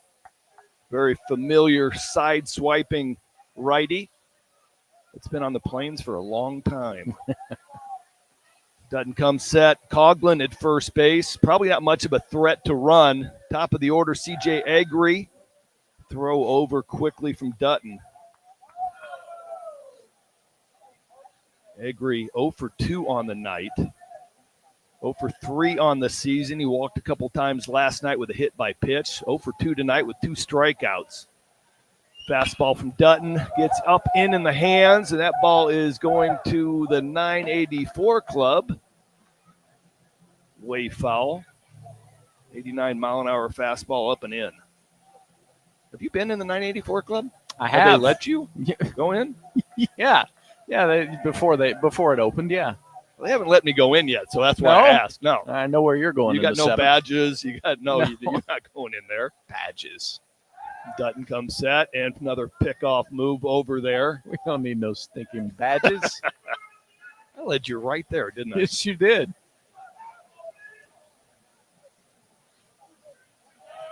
Dutton on pitch number 70 right here. Long look in, comes set. Another pickoff move. Apparently, they didn't get the same scouting report that I got, that Coughlin's a catcher. He probably doesn't run real well because Dutton's got 3 pickoffs over there so far. I don't know a whole lot about Holy Cross's offense, about the hit and run situation. Here comes the pitch. Breaking ball misses down and in to Egri. What we know about Holy Cross for sure is that under Coach Kahovic, who's in his 6th year, they've steadily improved. Last year, it was their best finish since the Patriot League did away with North and South divisions, just went to 1. Fastball up by Dutton, misses, 2-1 count. He is the reigning Coach of the Year in that conference. There's just a steadily improving program, and he's got a veteran program, a lot of seniors, a lot of upperclassmen in general on this roster. Yeah, he brought these guys in. He's had nine of the 10 guys that are playing every day have been here for 4 years. Oh, close pickoff by Dutton. Ooh. Bang, bang. Might have got Coughlin leaning. Well, yeah, it was close. I mean, there's a couple guys at the top of the lineup that are stolen base guys. There's not a whole lot of power. The only guy on the circle right now. Here comes the pitch. Breaking ball misses in. And we got, this is just not good. They thought it was ball 4. Coughlin was walking to second base. Irish knew that it was ball 3, throws it down to second base. Get Coughlin in a rundown and tag him out at first base. And we're getting a nice view on the TV screen of Ed Kahovic over at third base going, what in the world did just happen? Well, it's a 2-6 put out of Coughlin. You get caught stealing, right? Yeah, that's caught stealing. It's 2-6. You described it perfectly. Egri started walking to first, and so Coughlin started walking to second. And there's a fly ball down the right field line. Klepsch again lays out, and it's going to fall back to the fence. Klepsch comes up firing. Egri's going for third base. Bang, bang, play. Throws just off line. Just like that, we went from a possibility of a 3-1 game, a mistake by Coughlin and Egri knowing the count, and then Egri's at third base on a fastball down. Klepsch laid out and did everything he could to make a great play. Ball ends up going back to the fence. He gets the ball in quickly. Not quickly enough to get Egri to third base. No, Egri can fly now at the top of that order, and he just hasn't put the ball in play yet. He walked twice yesterday, struck out twice tonight. I was impressed watching Klepsch in right field. He laid out and just immediately, like he slid and jumped up to his feet quickly. He got to that ball in a hurry after missing it on the layout. And how big now is that mental mistake by Egri on ball 3 that got Coughlin thrown out? Because it's a 3-1 ball game were it not for that mistake that got Coughlin thrown out. Yeah, there's been a couple things that I honestly can say I have never seen in my life, and that would be one of them, that both players did not know the count, and both players walked to the next base. Infield comes in for Auburn here. Here comes a pitch from Dutton, breaking ball down. Sean Scanlon, probably their leading hitter, player of the year preseason candidate. Just gotten off to a slow start, 0 for 3 last night, 0 for 1 tonight with a walk. Comes up with runner on third, infield in. Dutton misses with breaking ball 1, throws breaking ball number 2. Ooh. And my partner said it best. Ooh. Thought that was there. Must have been a little low. Falls into a 2-0 count right here. And you come with a fastball, Brad, or you go back to the breaking ball and just assume that you're going to walk him. Dutton long hold, goes fastball in, perfectly located in. I think you had to come back fastball there, missing with 2 breaking balls. I mean, you would know better than I would, but my assumption was fastball there. Yeah, he got it over. I think he's going to go back to a breaking ball here. 2-1 count. Armstrong's warming in the pen. Nice little cut fastball slider, it looked like. Got in on the hands of Scanlon. 2-2 count. Dutton had not shown that. No, I don't think we've seen the cutter until this inning. I got it on my little notebook on Dutton. Dutton comes set again, 2-2 pitch. Overthrows the slider, leaves it elevated, 3-2 count right now. You go back to the cutter here. That's what got you the 2 strikes. I might go back to the curveball. Okay. Assuming that I'm all right with walking him.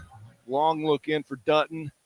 Catches his breath. Here comes the pitch. Curveball misses down. Scanlon able to hold up. Runners on the corners for Holy Cross. 1 out. If you could get a ground ball from Belargian, you could get out of the inning with a double play, perhaps. See Everett Tieford walking out right now. We might bring in the ground ball expert. John Armstrong would be my best guess. I think that's exactly what we're going to see here, Greg. I think, hand goes in the air. We're going to get a call to the bullpen here, and John Armstrong is coming on to try to get a ground ball right at somebody and get out of this inning. So the Tigers in the top of the 5th are making the Conecuh sausage call to the bullpen. Hip pain is not to be taken lightly. It could be a sign of hip impingement. If pain, stiffness, or limping persists, see a hip specialist at the orthopedic clinic. Treatment includes non-surgical options. Yes. But if surgery is needed, minimally invasive arthroscopic hip surgery is only available locally at the orthopedic clinic. Don't wait. Schedule an examination today. Call for an appointment, 334-749-8303, or visit theorthoclinic.com.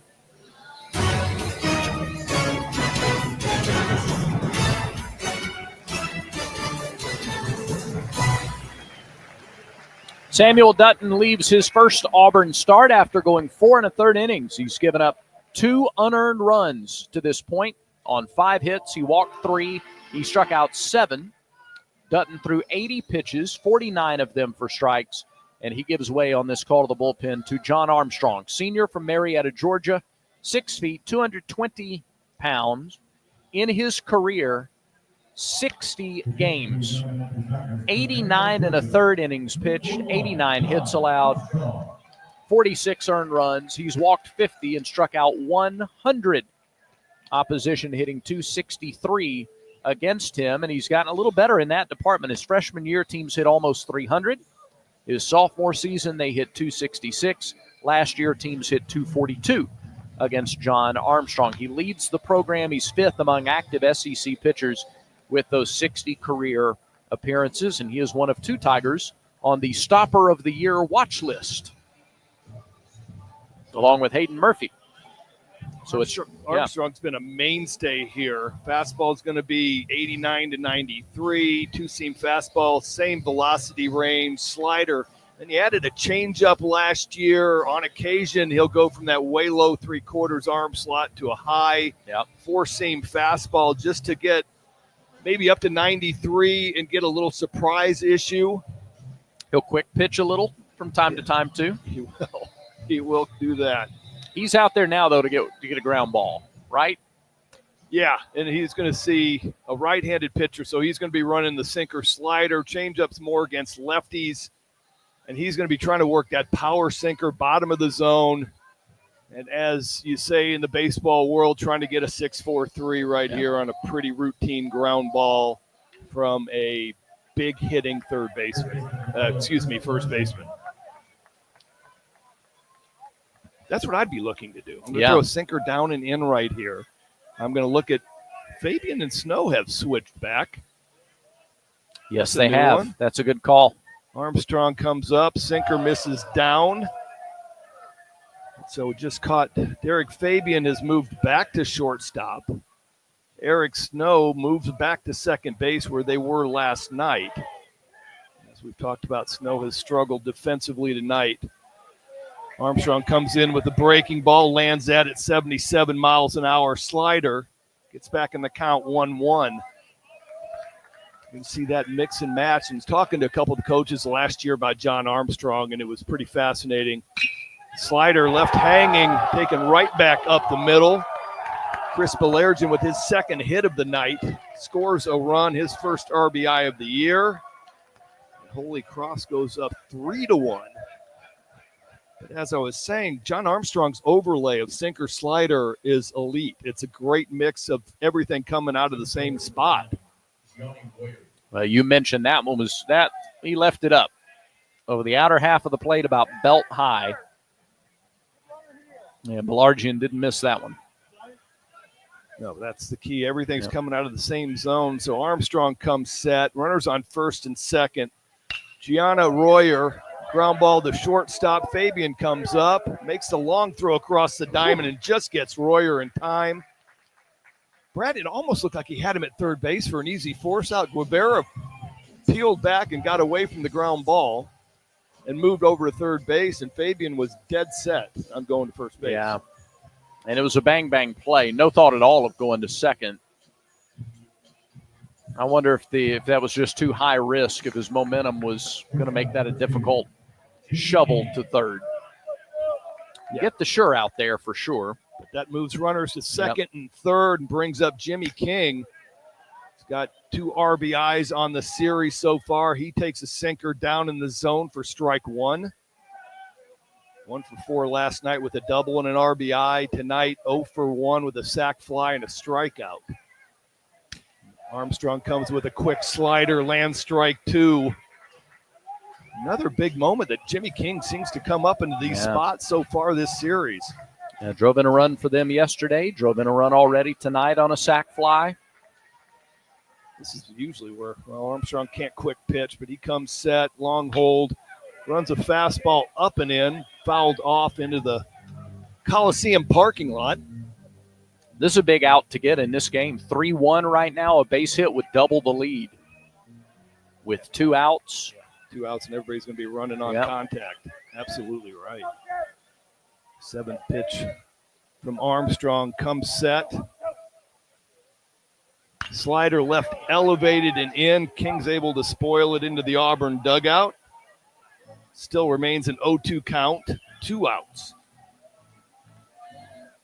Got Belargin at second base. Scanlon at third base. 1 run already in. Armstrong trying to put away the last out. Sinker down, gets a ground ball to Snow now at second. He gets the sure third out at first base. End of the inning, 1 run scored for Holy Cross. And they now lead this game going into the bottom of the 5th, 3-1.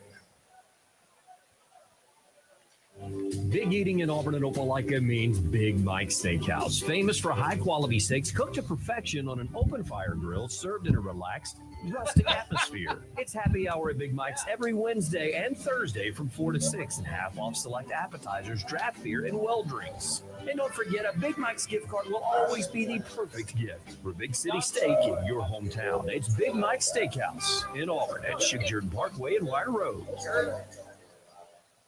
Experience and knowledge from the pros. Russell Doing Center and Building Supply. Russell Building Supply is your hometown home improvement store. You'll find what you need when you need it. And as a Russell Rewards member, you'll be in the know about monthly specials and exclusive offers. Russell Building Supply, East University in Auburn, across from Cary Creek Public. Experience and knowledge from the pros. Russell Doing Center and Building Supply. This is Auburn Baseball on ESPN 106.7. Auburn Opelika Sports Leader. As we go to the bottom of the 5th inning, a new pitcher is in for Holy Cross. That means the Crusaders are making a Pepper Tree pitching change. For a new level of taste, Tiger fans know it's got to be Pepper Tree. For the best wine selection and the finest cuts of meat, visit Pepper Tree in Auburn or Montgomery and online at steaksandwine.com. That's steaks, the letter N, wine.com. And the new pitcher is Derek Voles. He is a freshman from Ashton, Pennsylvania. And so he's making his college debut. Derek Voles, 6 feet 201 out of Ashton, Pennsylvania. Limited information available on him. Well, he's left-handed. Yep. He throws a fastball, slider, changeup. Fastball is going to be 86 to 90. Slider 77, 79. Changeup 78 to 80. Yeah. He walks into a chance to hold the Auburn lineup down. He's got lefties coming up, and Irish, Steele, and McMurray. Bristol Carter faces him with a first pitch fastball. Hard hit ball to shortstop. Bang, bang play. First base umpire Vic Carell calls him safe. Really nice play at shortstop by Jimmy King. Ranging to his right in the 56 hole. Dives, lays out. And we're going to have a review. Yep. Replay reviews are presented by Jackson Services. Time to review your home's heating and cooling system? Choose Jackson Services. Comfort you can count on. From quick repairs to energy-saving upgrades, Jackson Services keeps Alabama homes running smoothly year-round. Visit jacksonservices.com. Jackson Services, an official carrier, authorized dealer. I thought to the naked eye that he was safe. I agree with you. But, you're starting the second half of the ball game. You've got the challenge. We get another look on it in the booth. It's close. Say this is closer on replay than it was in real time, as is often the case. Well, the first baseman, Chris Belargin, came up right away in the universal sign of I want to review with the two hands to the ears. I say this for Vic Carell at first. I mean, he's looking right at it. He's in perfect position. Can't have a better angle than he had. Replay is looking at a high first base camera angle. And then I think the center field camera as well. A couple of different looks. Call on the field was safe, so they'll have to have irrefutable evidence to overturn it. And here comes the umpiring crew out of – no, I thought they were coming out. I thought they got a look at it. We've seen two looks at it. First one I was initially thought out, and then when they showed the other side from center field, I went safe. Yeah. After a while, if you can't come up with an answer, I think we got to – call stands? Yeah. All right, here's our third look. There's that first base camera angle again. I think he beat it. I think he got there. I agree. Stepping on that new green first base that we have in college baseball, or at least the SEC, taking from the softball field, trying to avoid any contact issues or plays at first base that might result in contact. Player safety, really smart idea. Really smart idea there at first. So you like it? You're a fan of the new first base? I think so. Okay. On the fourth look, I'm going to go safe again. Yeah. But it's really, really close if you're sitting at home. Bang, bang, and they are still in the umpire's room evaluating the call. They're never going to ask me my opinion on this, but I think they should. Yeah, after a while, if you can't get it, here we go. Here's the call.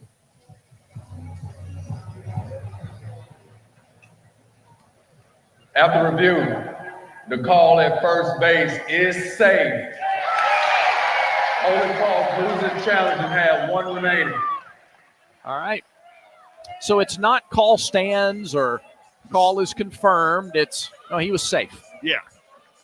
Yeah, so I don't know if that's a stands or confirmed. But it sounds like confirmed, but I just think he took a long look, made sure everybody was looking at him. Oh, this is a third base umpire in January. Yeah.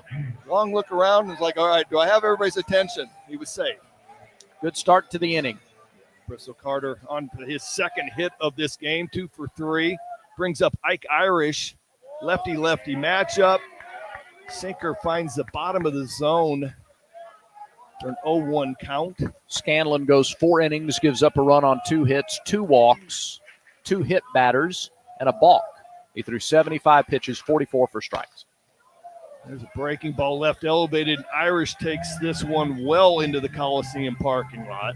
He's having trouble staying back so far this series. Yeah, he was starting to get Scanlon's breaking ball down a little bit better, got his timing down last at bat, and now a new look. The big fastball up in the zone, 87, strikes out Ike Irish for the first out of the 5th inning. Didn't see Ike Irish strike out last night, but slow start. 0 for 4 last night. 0 for 2 tonight with a hit by pitch. And a rare strikeout swinging by Ike Irish. Greg, this is the 4th time in 5 innings that Auburn has had the leadoff runner on base. Tigers have stranded 5 through the first 4 innings. There's a pitch up and away by Voles. Facing Lucas Steele. Steele hits from both sides of the plate, right hand, left hand. So he's able to flip-flop to the right side versus the left-handed pitch in Voles.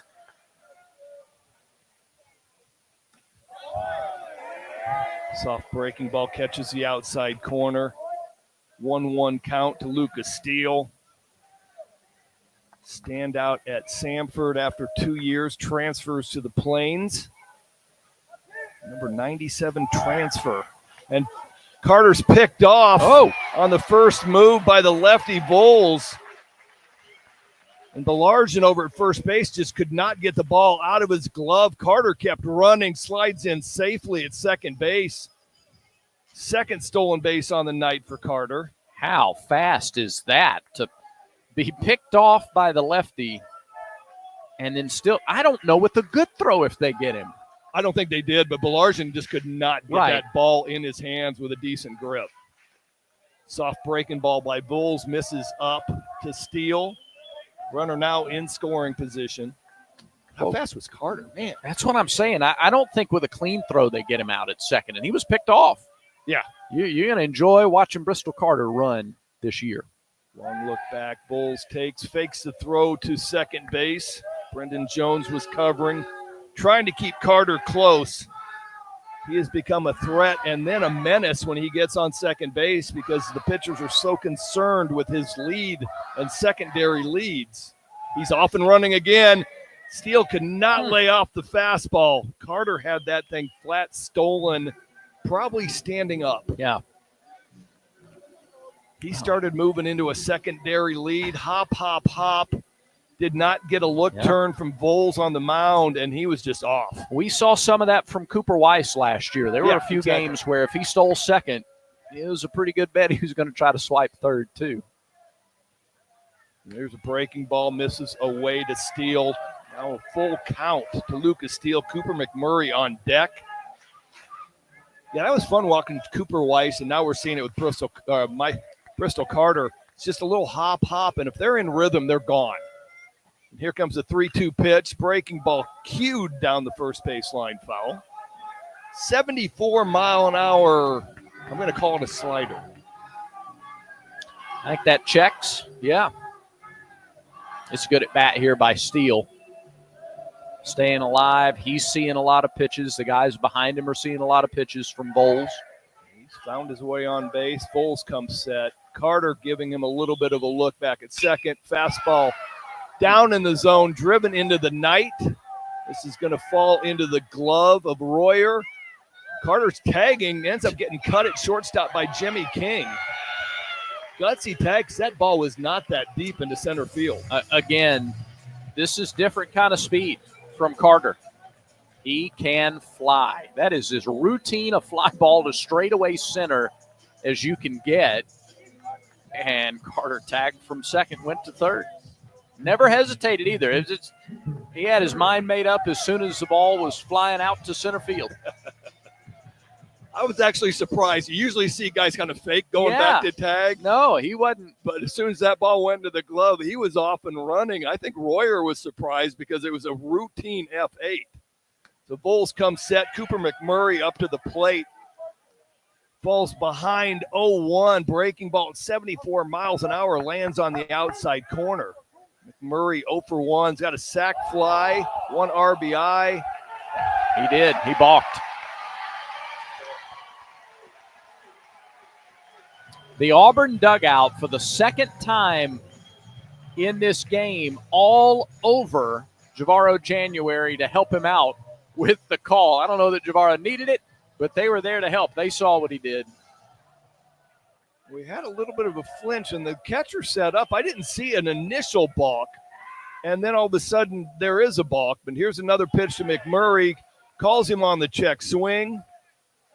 0-2 count. McMurray having words with home plate umpire Michael Carroll. Did not like that it was not asked for a check swing. Second balk of the night for Holy Cross.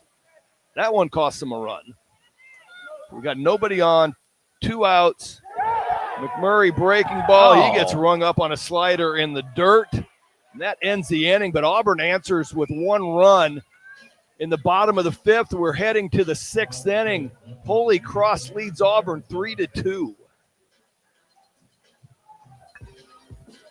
What's going on, everybody? Jacob Goetz here, host of On the Line on ESPN 1067. It's the show that tells you like it is and holds nothing back, and you better believe that I mean it. We're talking about Auburn athletics plus the biggest sports topics in the country. Give me a call 2 to 4 p.m. each weekday to be on the line and tell me what you have to say about the hottest topics in sports. That's On the Line from 2 to 4 p.m. here on the Auburn Opelika Sports Leader, ESPN 1067. We're just talking about the game.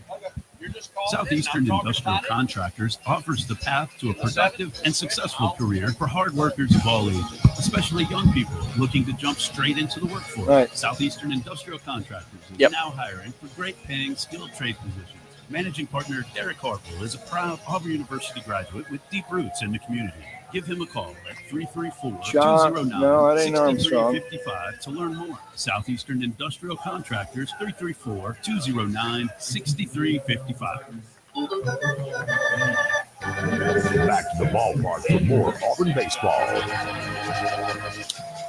As we go to the 6th inning, a new pitcher for the Tigers, and he's a local product, Jackson Sanders, a freshman from Opelika. 6'3", 212 pounds. He was the top-ranked left-handed pitcher in the state of Alabama. Coming out of high school, Class 5A Player of the Year, 2-time first-team All-Stater. He was, as a senior, earned run average of 1.84, struck out 121 batters. As a senior. Hit 516. At Valley High School. He was a Valley Ram. Yeah, good hitter, good pitcher. And so the Valley Ram turned Auburn Tiger, Jackson Sanders, ready to show what he can do. This is his debut. It's opening day for him. John Armstrong came on to get the last couple of outs in the 5th inning. Armstrong, 2/3 of an inning, 1 hit. He faced 3 batters through just 9 pitches. I guess if Auburn needed to come back to Armstrong tomorrow, they could. And defensive changes for the Tigers as well. We'll get to those momentarily. I think that's Cale Strickland behind the plate. Yeah, I thought I heard Ike Irish moved out to right field. Cale Strickland, an excellent defensive catcher. Did I have that right? Irish out in right field? You did. Sanders comes up, left-hander fires, fastball at 90, just misses in. Connor Cooney comes to the plate. 1 for 2 on the night, had a single in the 2nd, flew out to right field. Second pitch looks like a little 2-seam fastball. He's running down and in right now on the lefty Cooney. Struggling a little bit, and I'm sure that heart rate is racing right now. Third pitch, fastball misses wide. Man, I've been in this spot right here, Brad, and it's just one of those where you just got to step back off the mound, take a breath. Your heart's racing. This is what you've been working for the last couple years. And he fires his first fastball strike of his college career. 3-1 count right now. Wearing number 36 for the Auburn Tigers. Another fastball just misses down. As I said, Strickland now catching behind the plate. Tries to frame it up, but could not get the call from the home plate umpire. But just like that, leadoff man on. Second straight inning for Holy Cross. Sanders gets a big moment right here, Brad. I mean, he walks in. Auburn just got a run to get back into the 3-2 game. Yeah, you'd love to put a 0 on the board here. Absolutely. Leadoff walk. Brings up Ryan Grundy. Another fastball misses down out of the zone. hate to say it, but I know what Auburn's thinking, and we're going to have some people in a fire drill in the bullpen right now, just in case Jackson Sanders can't get his command back. Long set, breaking ball, cued off the end of the bat, and he threw the ball into center field. Rushed it. Cooney is going to head to third base. Carter unable to field that ball cleanly out in center field. Runners on first and third on the air by Jackson Sanders. Now, I will say that the ball's probably wet. Yeah. And he's rushing, but just a routine ground ball. Fabian standing at second base, and I'm sure Jackson Sanders has done this 100 times, and he just throws it into center field. He's probably had nightmares about a play like that, too. Don't you have sometimes nightmares where you're playing in a game and you've got right there, you got it tailor-made to what you want, and you just can't quite get it there? That's a play that once the nerves, Everett Tieford's going out now to talk to him and just try to calm him down, maybe make him laugh, something. Yeah. That, as he gets into his college career, he'll make that play time after time after time. Yeah, it's a matter of the longer you play, the more the game slows. Yeah. And you realize exactly, I have a lot of time to get this guy right here. Yeah. Derek Fabian's got a great arm at second base, right? So it's going to be a laser as soon as I get him this ball. I just got to make a good, clean throw. And I think Jackson Sanders came up, got the ball, didn't get a good grip. His ball was probably a little bit wet and just fired it wide and short of Fabian at second base. So that ends the mound visit. I'm sure Tieford probably had something nice to say, put a good thought in his mind as we move forward, and also give whoever's warming up in the bullpen, if I had binoculars, I'd see who that was. It gives somebody a little bit of a chance to warm up. You know what? No, you don't, do you? And you're hiding them. Well, the voice has – they're not mine. They're Andy's, but they're here. I just forgot they were here. The voice has them. Of course it does. Yeah. So Sanders comes set. Runners on first and third. Brendan Jones, another left-handed hitter, comes up. This fastball catches the outside part of the plate. 0-1 count. Infield is back except for the corner of Cooper McMurray. Long set, long look. Sinker down in the zone, fouled off, fouled on the first base line. So quickly, 0-2 count. Whatever Tieford said was really good. Yeah. Because all of a sudden now I'm seeing the power sinker, bottom of the zone, a lot better command. It's Parker Carlson in the bullpen for Auburn. Thank you, Brad. Mm-hmm. High breaking ball misses up and in. Takes us to a 1-2 count. So to set the scene, runners on first and third. Nobody out. Holy Cross up 3-2. Infield is back for Auburn. Freshman Jackson Sanders comes set. A nice sweeping slider. Gets Brendan Jones way out front. Huge first out. Huge first strikeout for Jackson Sanders. Really well done. Breaking ball that, let's see, was it ever a strike? Well, it just tailed away from him on that outside corner. It looked nice and juicy most of the way there. Strong pitch. That's got a lot of break. Yeah. I mean, it started off middle of the plate, ended up about 2 feet outside. Big sweeping slider. So that brings us to the bottom of the lineup. Van Coughlin comes up. First pitch swing and fastball down in the zone. Fabian, Snow, McMurray, 6-4-3, double play. Jackson Sanders gets out of it, and that's our defensive play of the game, presented by Cook's Pest Control and the Centricon system.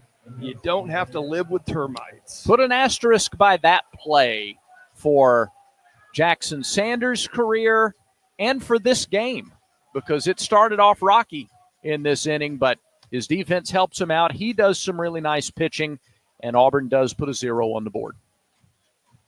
3-2 our score. We're back after this. 1907, Auburn had no paved roads, no local music, a few automobiles, very little electricity or indoor plumbing, and one bank, Auburn Bank. For all these years, we've had a part in shaping and serving Auburn, Opelika, and East Alabama, a steadfast partner to our customers, meeting financial needs at just the right times. How do we know our community so well? Because we've grown up together. Auburn Bank, champions of you. Member FDIC, online at auburnbank.com. The perfect spot for your next event is Tiger Town Sports. Whether you're hosting a family gathering or corporate function, Tiger Town Sports has the ideal space with golf simulator, putt-putt, beach volleyball, a full bar, something for everyone. Make your reservation today. Call for more info or message Tiger Town Sports on social media. Make your event unforgettable at Tiger Town Sports, behind Lowe's in Tiger Town. This is Coach Butch Thompson. Back to more baseball on the Auburn Sports Network. Going to the bottom of the 6th inning here. Nice job by Jackson Sanders of pitching around a leadoff walk and then a throwing error. Runners were at first and third with nobody out. He struck out Jones and then got Coughlin to ground into a 6-4-3 double play. And so our score remains 3-2 as the Tigers come to bat in the bottom of the 6th inning. Conecuh Sausage is the official sausage and hot dog of the Auburn Tigers. Conecuh Sausage is a game day favorite and always great on the grill.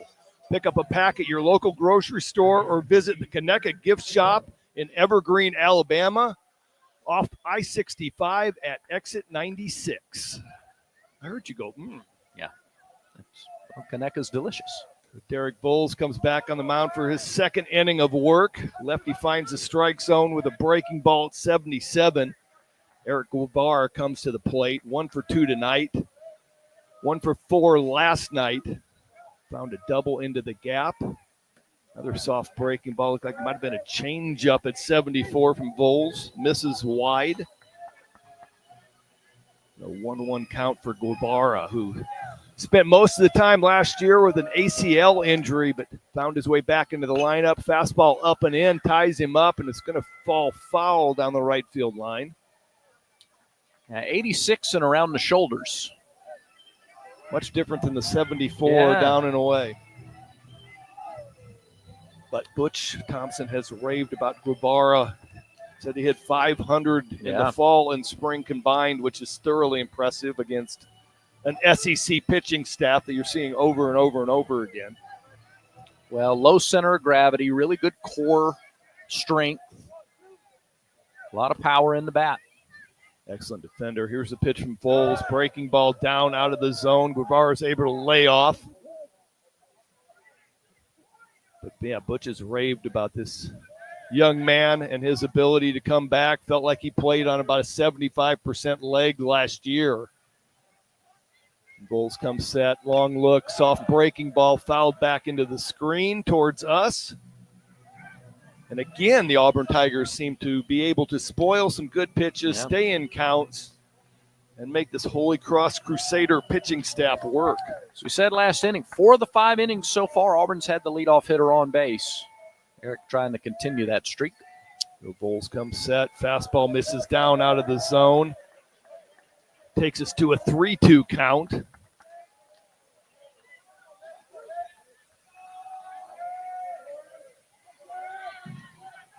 Guevara comes back into the box. Bowles comes set. Here's the pitch. Breaking ball gets Guevara way out front.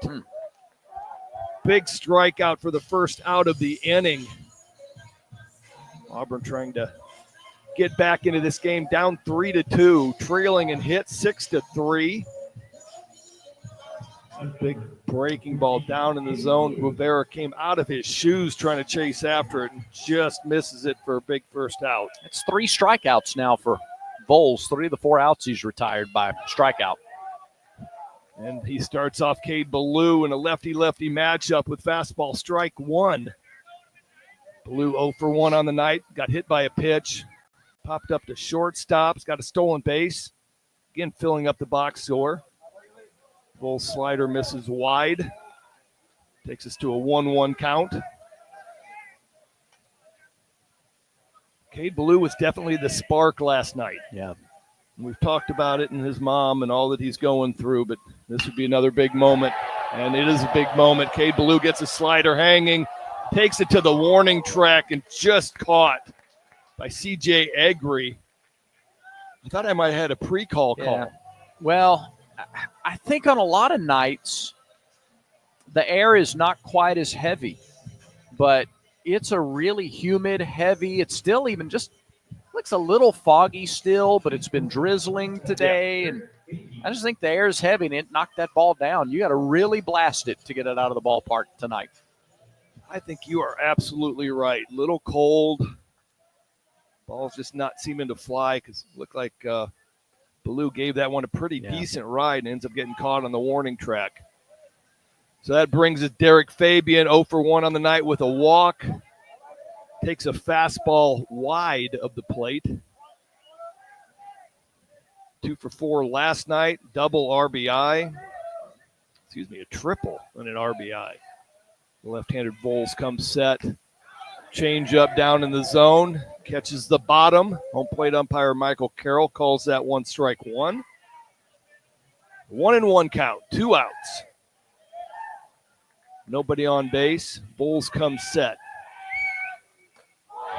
A bit of a fastball out of the zone. Got Derek Fabian chasing after it at 87 miles an hour. Derek Bulls has done a nice job. Got a little bit of traffic to start out on an infield single. This freshman has done a nice job of mixing and matching. Got a 2-strike count right here to Fabian. Spikes a changeup or a breaking ball, something at 84. It does matter that there's no book on him. It helps. Yeah. I mean, the second time you see somebody, you got a little bit of data, but they're just getting these first readings off of the freshman. Volts comes in with a breaking ball. Check swing by Fabian. Home plate umpire Michael Carroll rings him up on the check swing. That's the first time tonight that Auburn is retired in order. And that will do it for the 6th inning. Auburn trails Holy Cross 3-2 as we head into the 7th inning. Derek Bowles, clean 6th inning with 2 strikeouts. When bones get out of joint or vice versa, the Orthopedic Clinic is here, providing expert care and surgery when needed, wherever it hurts. Hand, wrist, foot, or ankle, back, neck, or hip. Offering minimally invasive surgery and cutting-edge joint replacement. Serving patients from throughout the region. See the sports injury experts for athletes of all types. The Orthopedic Clinic. Call for an appointment, 334-749-8303, or visit theorthoclinic.com. Hey, everybody, this is Jacob Goins, host of On the Line on ESPN 106.7. If you ever miss a part of my show from 2 to 4 p.m. Monday through Friday, hey, that's Jacob Goins. Podcast posted after The every one and show. only. Find the podcast wherever you get your podcast. Yeah, you got a the Jacob Goins. Or on the ESPN 106.7 app. Never miss a minute of On the Line with the podcast. ESPN AU. What if I want to miss a On minute? the Line, weekday afternoons from 2 to 4 p.m. on ESPN 106.7. Why would you want to do that? This is Auburn Baseball on ESPN 106.7, Auburn Opelika's sports leader.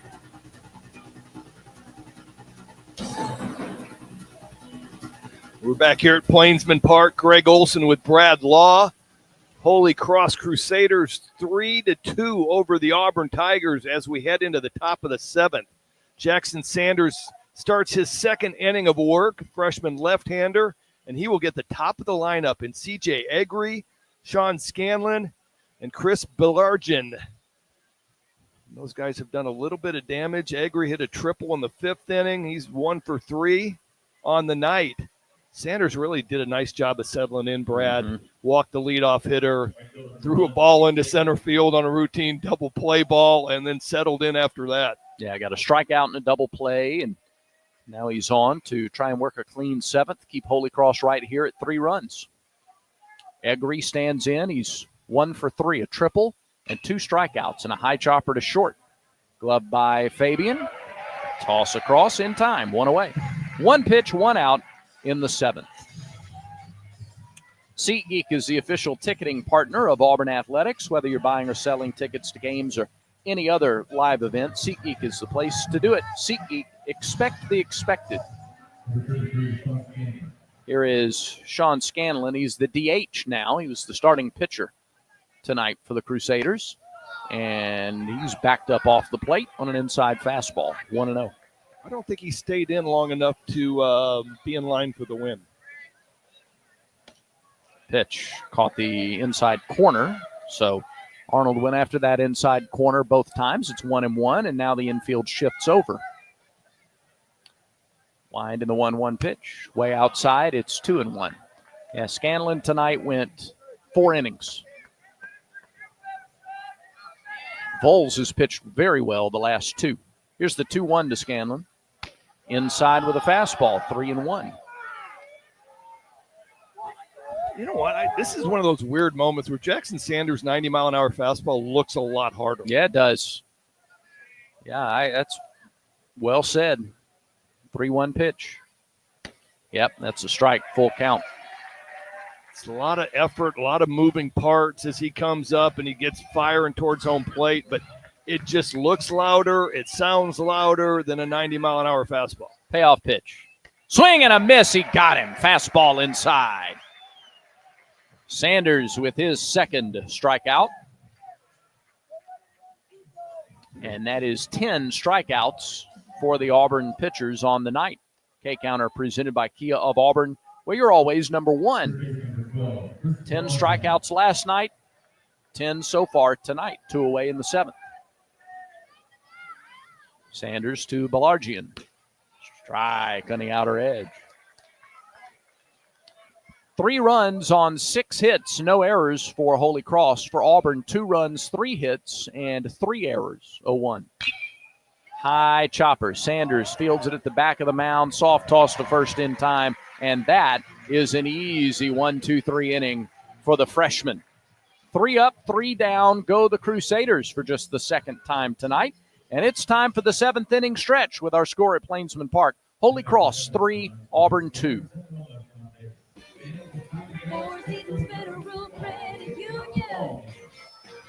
Homegrown in Emerald. For 60 years, 4 Seasons Federal Credit Union has been your trusted partner in financial services. With our awesome products and services, competitive rates, and lower fees, we've helped countless members achieve their financial goals. Join us so we can help you. Accounts federally insured by NCUA. Membership eligibility required. Some restrictions apply. Ask for more details. At Reynolds Outdoors, they're all about hunting and fishing and loving the great outdoors every day. And if you are too, you'll love the great selection of guns and ammo, bows and arrows, rods and reels, gear and apparel. As an independent family business, Reynolds Outdoors can offer top brand names at hometown prices, plus friendly, local, expert service. So before you hit the woods, the field, or the water, head to Reynolds Outdoors on Geneva Street, Opelika, on Facebook and Instagram, and at reynoldsoutdoors.net.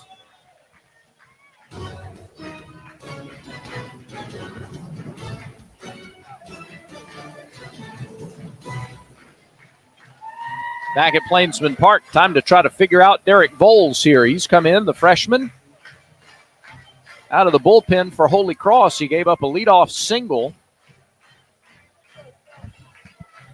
But since then, he's retired 6 in a row, and Auburn goes to the 7th with numbers 8, 9, and 1 in the order due up. It'll be Snow, a pinch hitter, and then Carter. Not a pinch hitter, I'm sorry. It'll be Strickland. And the first pitch driven out toward right, over toward the line. Egri still going. Now he slows down and actually tripped, slipped down, went to a knee just as he caught the ball in right field, but he made the catch. 1 pitch, 1 out in the home half of the 7th. That was a lot of excitement for an F9. Uh-huh. Egri, long run, gets over to the track, and I think he slips on the wet track as he's getting ready to catch it. He's able to maintain his focus on it just enough to make the catch. Now, Cale Strickland, who entered the game defensively an inning ago, hit .273 last season. He takes a strike, and he did not think that was a strike. You don't often see a catcher that demonstrative in disagreeing with a call. Yeah, it usually doesn't turn out very well when you argue with a guy that you're trying to get pitches from. 0-1. That's lined out to right. Egri, just to his left a couple of steps, makes the catch. Another F9. 8 in a row retired by Voles. And now Carter, who singled against him in the 5th inning, comes up with 2 outs and nobody on in the 7th. Well, I'm thinking Holy Cross is really happy that they might have found a really nice freshman left-handed reliever. Derek Foles has been really good. Stuff is about 87 miles an hour, but nice breaking ball and nice changeup. Carter shows bunt, pulled it back, pitch was outside, ball 1.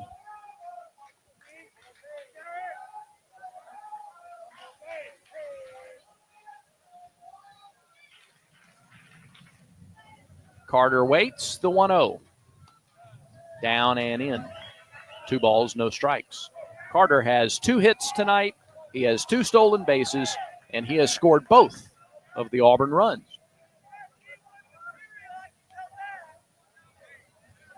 (2-0). Ground ball, foul up the first base line. Oh, it hugged the line until the very end, just before the twin bases over there, and it snuck across the line, foul. It'd be fair if that green base was fair. Yeah. That would have been a fair ball. Well, true. That is true. Sorry, I'm not a fan of the green base. I got to be honest. I guess I'm old and don't like new stuff. Growing up, my dad used to have a saying about if frogs had wings, too. Here's the 2-1. High and outside, 3 balls, 1 strike to the Auburn leadoff man and center fielder, Bristol Carter. If he gets on base, he can move. Yeah, you might be throwing him a double if you walk him right here. He might end up on second base real quick. Irish would love a turn. 3-1 pitch to Carter. It's high, and he's on base. A walk for Bristol Carter. Tying run is aboard here in the 7th with 2 out. Carter's done his part as a leadoff hitter, hasn't he? He's on base 3 times tonight, 2 stolen bases. It's just a matter of how long you're going to let him wait to let Irish maybe see something good to try to do some damage, or you get Carter steal, take away that 43 hole for Irish, but get Carter in scoring position. Are you typically more aggressive as a pitcher early in an at-bat like this or later? There's a throw over as a soft toss over. Carter bluffed. He took 1 slide step to second and then put on the brakes, and that drew the throw. I think that's what we're going to see. Carter trying to get a hop and get the timing down to steal. Another throw to first. And now can Voles, as a freshman, have enough moxie to do something a little bit different to get Carter off of his game, possibly get him leaning? Pitch. Oh, grounded foul off that foot. And it's 0-1 to Irish. Ike is due. He's been hit by a pitch. He's grounded out, and he struck out. Voles got him with a high fastball 2 innings ago. Voles, a freshman, comes set, throws to first again as Carter dances around. That was the one thing Carter did when he stole off of Voles. He stole first move. So as soon as Voles came up with a leg kick, Carter was off and running. Voles was kind of mid-leg kick when he took off. Snap throw this time on that slide step by Carter, and it was up the line a little bit. Well, that was what I was wondering. Does he have enough maneuvers to give Carter a couple fits, and that snap throw was off the line a little bit? 0-1 pitch. Nope, throw to first. That was close. He was close to making a move toward the plate. Yeah, he's pushing the 45-degree angle. Yeah.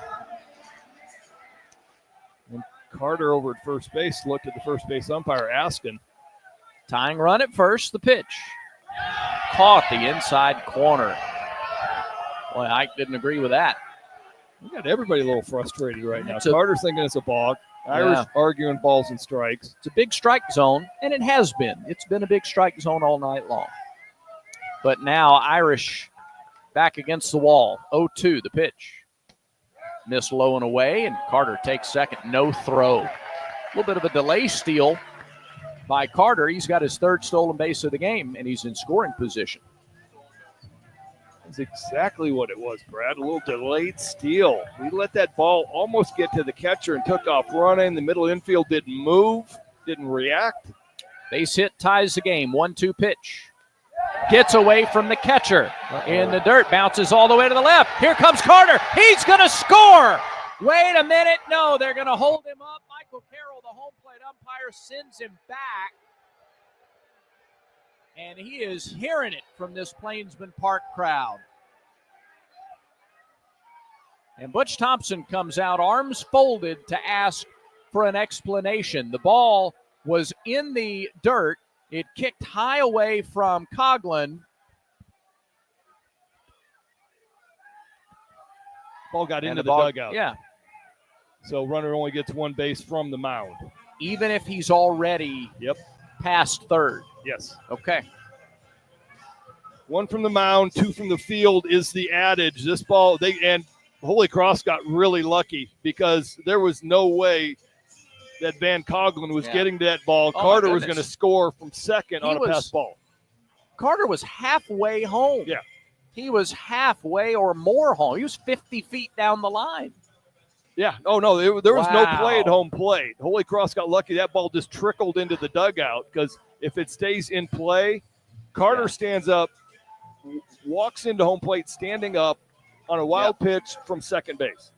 Oh, my goodness. I didn't realize till we saw the replay just how far down the line he was. That's what he was arguing about. Yeah. I think Butch was just defending Carter because he knows the rules. Like, I'm not winning this fight, but my guy's yelling, so I got to kind of go out and maybe get in the middle, maybe say, hey, can we take a look at this? Another one of those ties the game. Yeah, I'm thinking about that if I'm Derek Bowles. 2-2 pitch. Fly ball right field. Back goes Egri. He's going to have a play on it. Makes the catch, and the inning comes to a close. Well, some two-out drama, but the Tigers do not cash in on it. 3 fly ball outs in the inning. No runs, no hits, a walk, no errors, and 1 runner left on third base. Through 7, Tigers trail 3-2.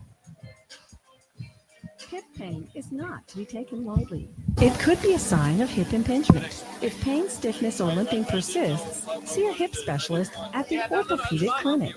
Treatment includes non-surgical options, but if surgery is needed, minimally invasive arthroscopic hip surgery is only available locally at the orthopedic clinic. Don't wait. Schedule an examination today. Call for an appointment. 334-749-8303 or visit theorthoclinic.com. Hello, everybody. This is Bill Cameron from The Drive, reminding you that if you ever miss part of our show weekday afternoons from 4 to 6, you can listen to the podcast. After the show airs, the podcast is available on Apple Podcasts, Spotify, the ESPN 1067 app, or ESPNAU.com in our podcast center. Podcasts of The Drive are presented by Southeastern Industrial Contractors, now hiring for great-paying skilled trade positions. The Drive on ESPN 1067.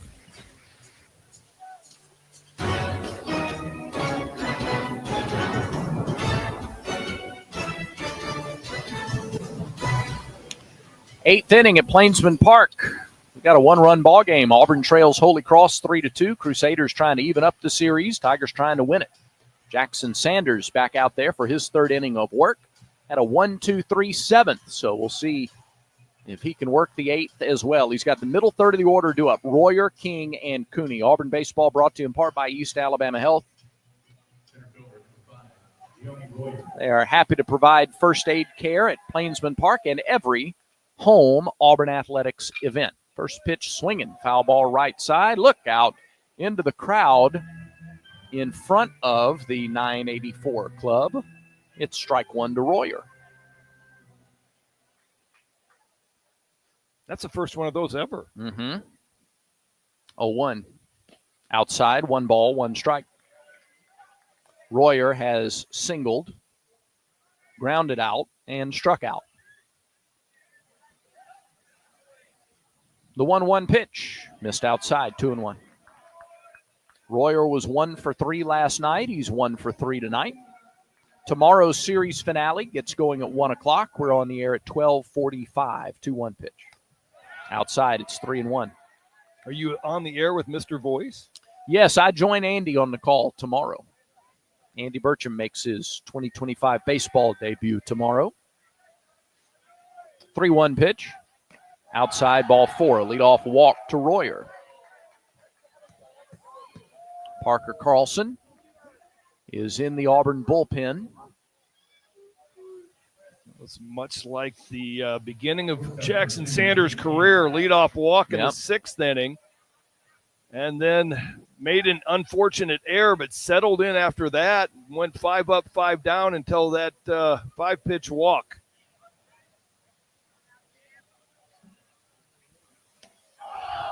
Jimmy King takes ball 1, low and inside. King an RBI on a sacrifice fly in the 3rd inning. He's also struck out and grounded out. 1 for 6 to start the season, and here's Everett Tiefert. We know Parker Carlson's ready. So if he was bringing him into this spot right here, we got righty, lefty, lefty, lefty. They'd love to get Sanders, but he quickly gives the sign for Parker Carlson coming in. Well, not a bad debut there for Sanders. He's going to take that, bank it, learn from it. Plenty of good in that outing. Plenty of good. And honestly, me as a former pitcher, if I got 2 innings in and I threw 25 pitches and only 11 strikes and I got 6 guys out, I'm walking off feeling really good about how things are going to be moving forward. No question about it. Okay, we step away here from Plainsman Park as Parker Carlson enters the game. He's the 4th pitcher of the night for the Tigers. Butch Thompson, Everett Tiefert, and company make the Conecuh Sausage call to the bullpen. For loving expert care for your pets, visit Moores Mill Animal Hospital, located at 2120 Moores Mill Road. Their skilled team is dedicated to keeping your furry friends healthy and happy. Moores Mill Animal Hospital offers spay, neuter, vaccines, boarding, and much more. Moores Mill Animal Hospital, where pets are family. Call us today at 334-821-7739 or visit mmvets.com. Experience the Moores Mill Animal Hospital difference today.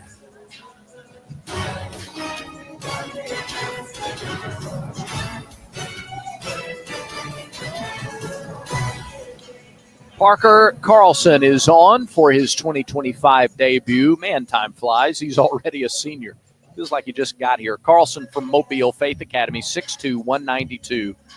The senior who appeared in a team best 22 games a year ago.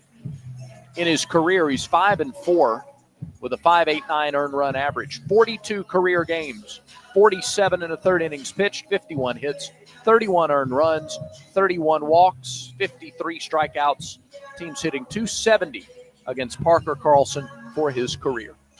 Fastball's 88 to 92. He's going to throw a changeup and a slider. He's got a couple saves over his career. Each year the games have gotten more and more, and his spot has gotten bigger and bigger. Look for him to be one of the main guys in the back end of the bullpen. Tilly, Armstrong, and now Jackson Sanders. Sanders goes 2 innings, gives up 2 walks. No runs to this point. Royer at first is his responsibility. Sanders faced 8 batters, struck out 2. He threw 26 pitches, half of them 4 strikes. Auburn pitchers tonight have struck out 9.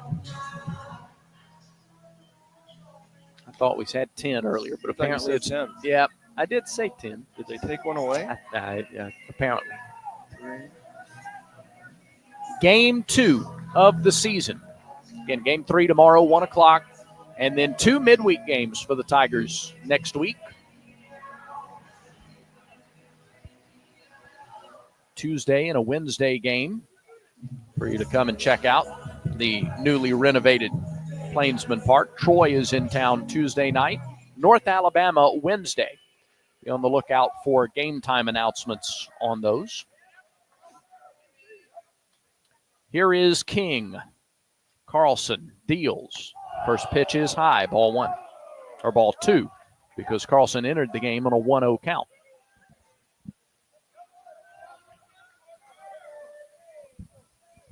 Holy Cross on top 3-2. We're in the top of the 8th. 2-0 pitch. Inside with a fastball, it's 3-0. Royer is a definite threat to run. 17 stolen bases last year. Carlson's 3-0. Outside, ball 4. So back-to-back walks to Royer and King, and that's how the 8th inning is started. Here's Connor Cooney. If last night was a clean game for Auburn and their 4-1 win, tonight is the exact opposite. 6 walks, 3 errors, giving Holy Cross the lead here in the 8th inning, and traffic all over the bases. 2 on, nobody out. Corner infielders come in. Pitch. Just missed outside, ball 1 to Cooney. He's been aboard twice. He's walked, he's singled, he has scored a run. He's also flied to right. His first few from Carlson have been up as well. The 1-0. High strike call. It's 1-1. Brad, it doesn't matter how long you pitch on the Plains and how many games you get in. That first one of the year, walking into a situation like this, your adrenaline is on high alert. And so you got to figure out a way. 1-1 pitch, strike 2. Another fastball. To settle in, relax, catch a breath, and get back to work. Carlson looks home. Pitch clocked at 7. Looks to second. It's at 3. Now deals. Popped up left side. That will get beyond the seats. Still the ball and 2 strikes to the Holy Cross left fielder.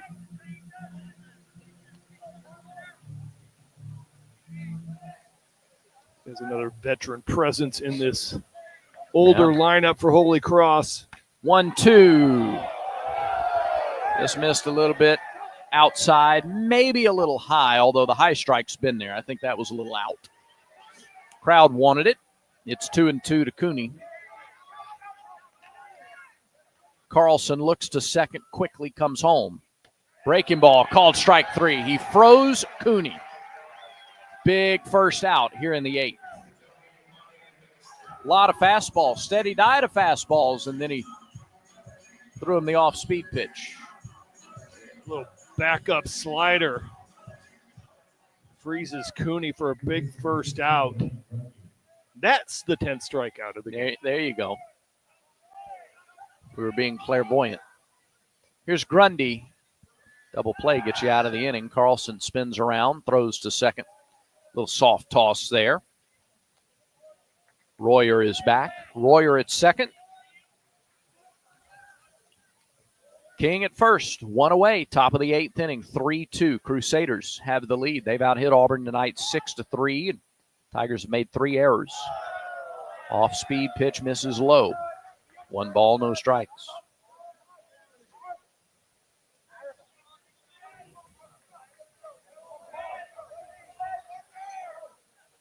Carlson kicks and fires. Swing and a miss. Went after a low fastball. 1-1 to Grundy.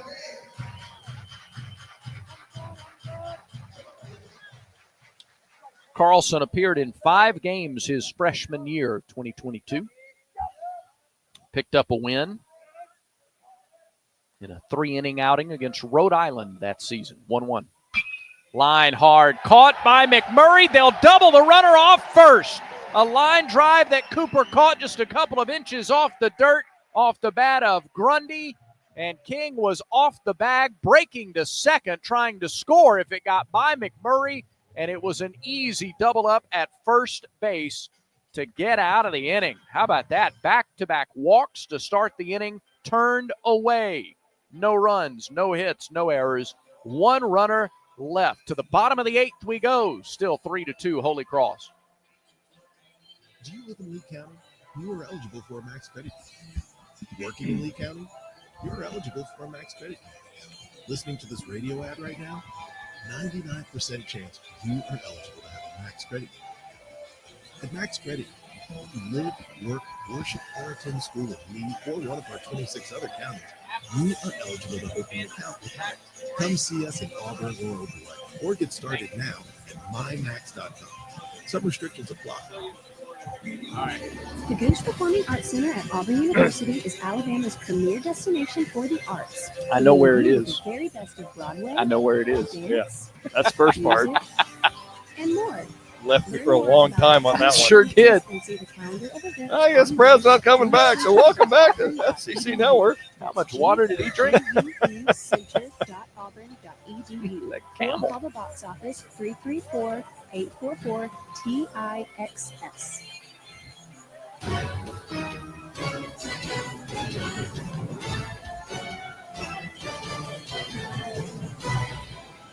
One-run game in the 8th.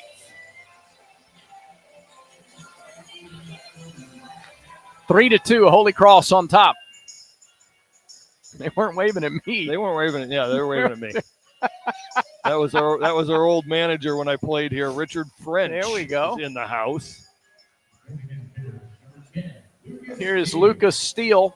His second look at Derek Bowles. This freshman lefty for Holy Cross has been awfully impressive. He's on his 4th inning of work right here. Came into the game in the 5th, and he's pitched very well. First pitch to Steele. Off speed, low. They asked for an appeal, and Vic Carell at first says he did not go. So a ball and no strikes to Steele. Steele is walked. He's grounded out and flied out, looking for his first hit in the game. And he swings and fouls one back out of play. 1-1. Lucas looking for his first hit as an Auburn Tiger. He's walked 3 times on opening weekend. How about a base knock to start the 8th?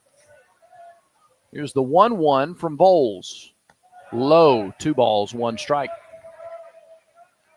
Bowles up to 44 pitches. He's done a really 44 pitches going into his 4th inning is impressive. Economical. Freshman, he's done a really nice job of mixing big breaking ball. 2-1. Line towards center. On the run, though, is Royer, and he makes the catch. Hung up a little too long. Auburn's hit a lot of balls on the nose tonight, but right at or close enough to defenders to make plays. That ball was blistered off the bat of Steele. Fastball up. Just takes it right to center field, and as you said, it just kind of hung up a little bit too long, and easy play for Royer. Here's McMurray. Cooper takes ball 1 downstairs. He struck out against Bowles in the 5th. Cooper has also hit a sac fly, bringing in a run, and grounded out to first. They play him to pull in the outfield and on the infield, and the pitch is a strike just under the knees. And it's 1-1 to the Auburn first baseman.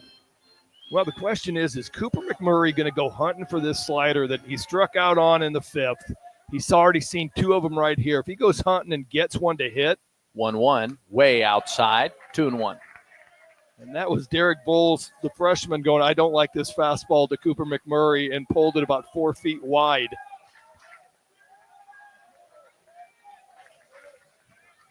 2-1 pitch.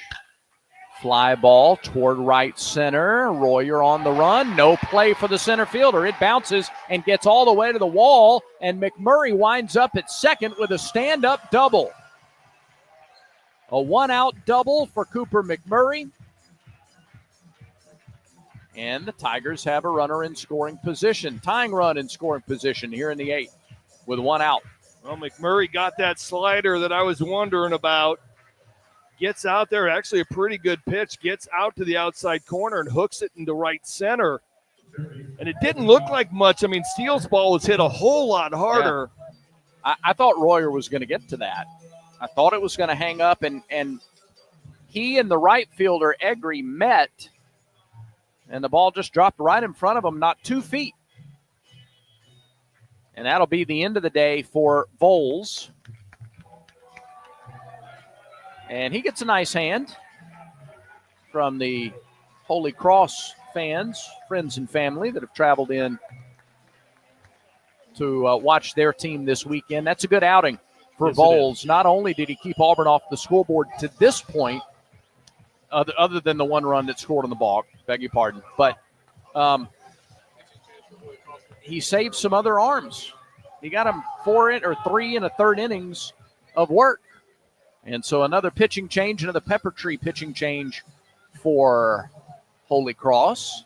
And let's see. It's a right-hander because that's just about all they have. Vols one of only 2 lefties in their lineup. I think it's Pedro Leon. Pedro Leon, a freshman out of New York. 6'2", 202, number 11. Yep. So we'll tell you a little more about Pedro Leon after we come back. Again, it's a Pepper Tree pitching change for Holy Cross. When the road beckons, answer the call. Head to RV Roadway, the new and used RV sales centers of Alabama in Opelika and Calera. Family owned and operated. RV Roadway was built on quality and selection with 35 plus top lines. From teardrop RVs all the way down to destination trailers. The RV you're road ready for.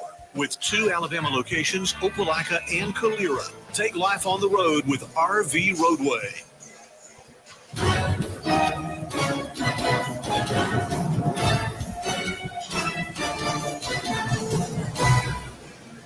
The new pitcher is Pedro Leon, as we mentioned, and his senior year at Millbrook High School in New York, New York.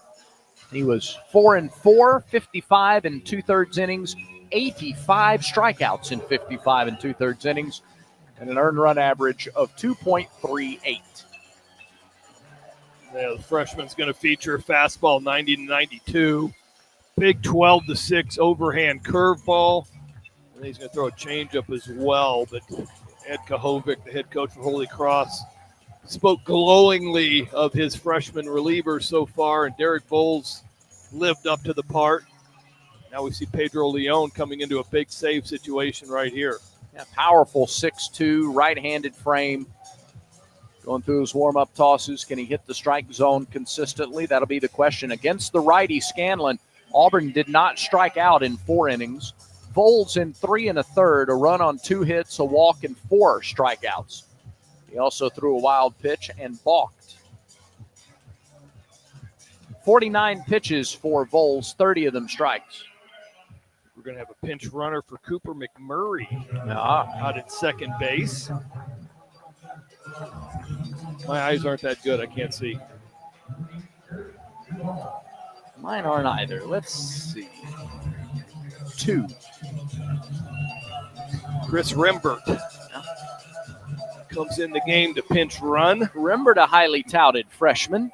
They've raved about him. So Rembert, the runner at second. He represents the tying run. Eric Guevara with 1 out steps in. And the pitch misses low from Leon. First pitch changeup, diving down and in. Play Guevara deep in left. A base hit there would score Rembert. 1-0 pitch. Ground ball, 2 short.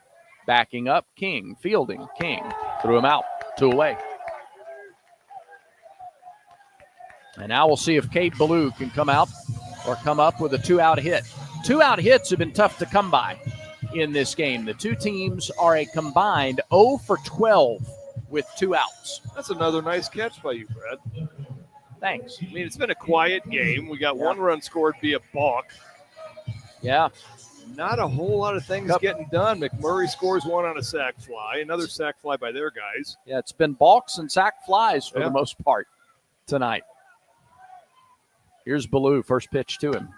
Outside, ball 1. They don't want to make a mistake on the inner half. No. Against Ballou. That one was a changeup that missed wide. And this freshman, Leon, is going to have to work on coming set. He's getting a little close to not stopping. Wind is blowing in from right, the 1-0 pitch. Swing and a miss. Took something off there, maybe a changeup, 1-1. Ballou tonight has been hit by a pitch. He's stolen a base. Put it in the air a couple of times as well. Rembert leads from second. Here's the 1-1. Little tapper, left side. Tough play. Fielded by the third baseman. He puts it in his pocket. No throw. Ballou beats out the infield single. Just off the end of the bat, a little dribbler left side. And Ballou hustled, made it so that Grundy had no shot. Yeah, with the way Leon falls off the mound going to the first base side, he was never getting to this. This was about as perfectly placed a swinging bunt as you could do. And Ballou finds his way on first base with an infield single. Now the tying run is at third. Hey, First we got and a third. 2-out hit. That's right. Yep, first 2-out hit of the ball game. See if Fabian can get another. First pitch is a called strike.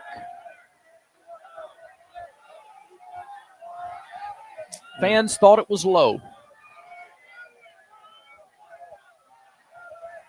From the corners, runners lead. Rembert breaks, fakes, now heads back. Here's the 0-1. Upstairs, 1 ball, 1 strike. Both runners at the same time flinching. Mm-hmm.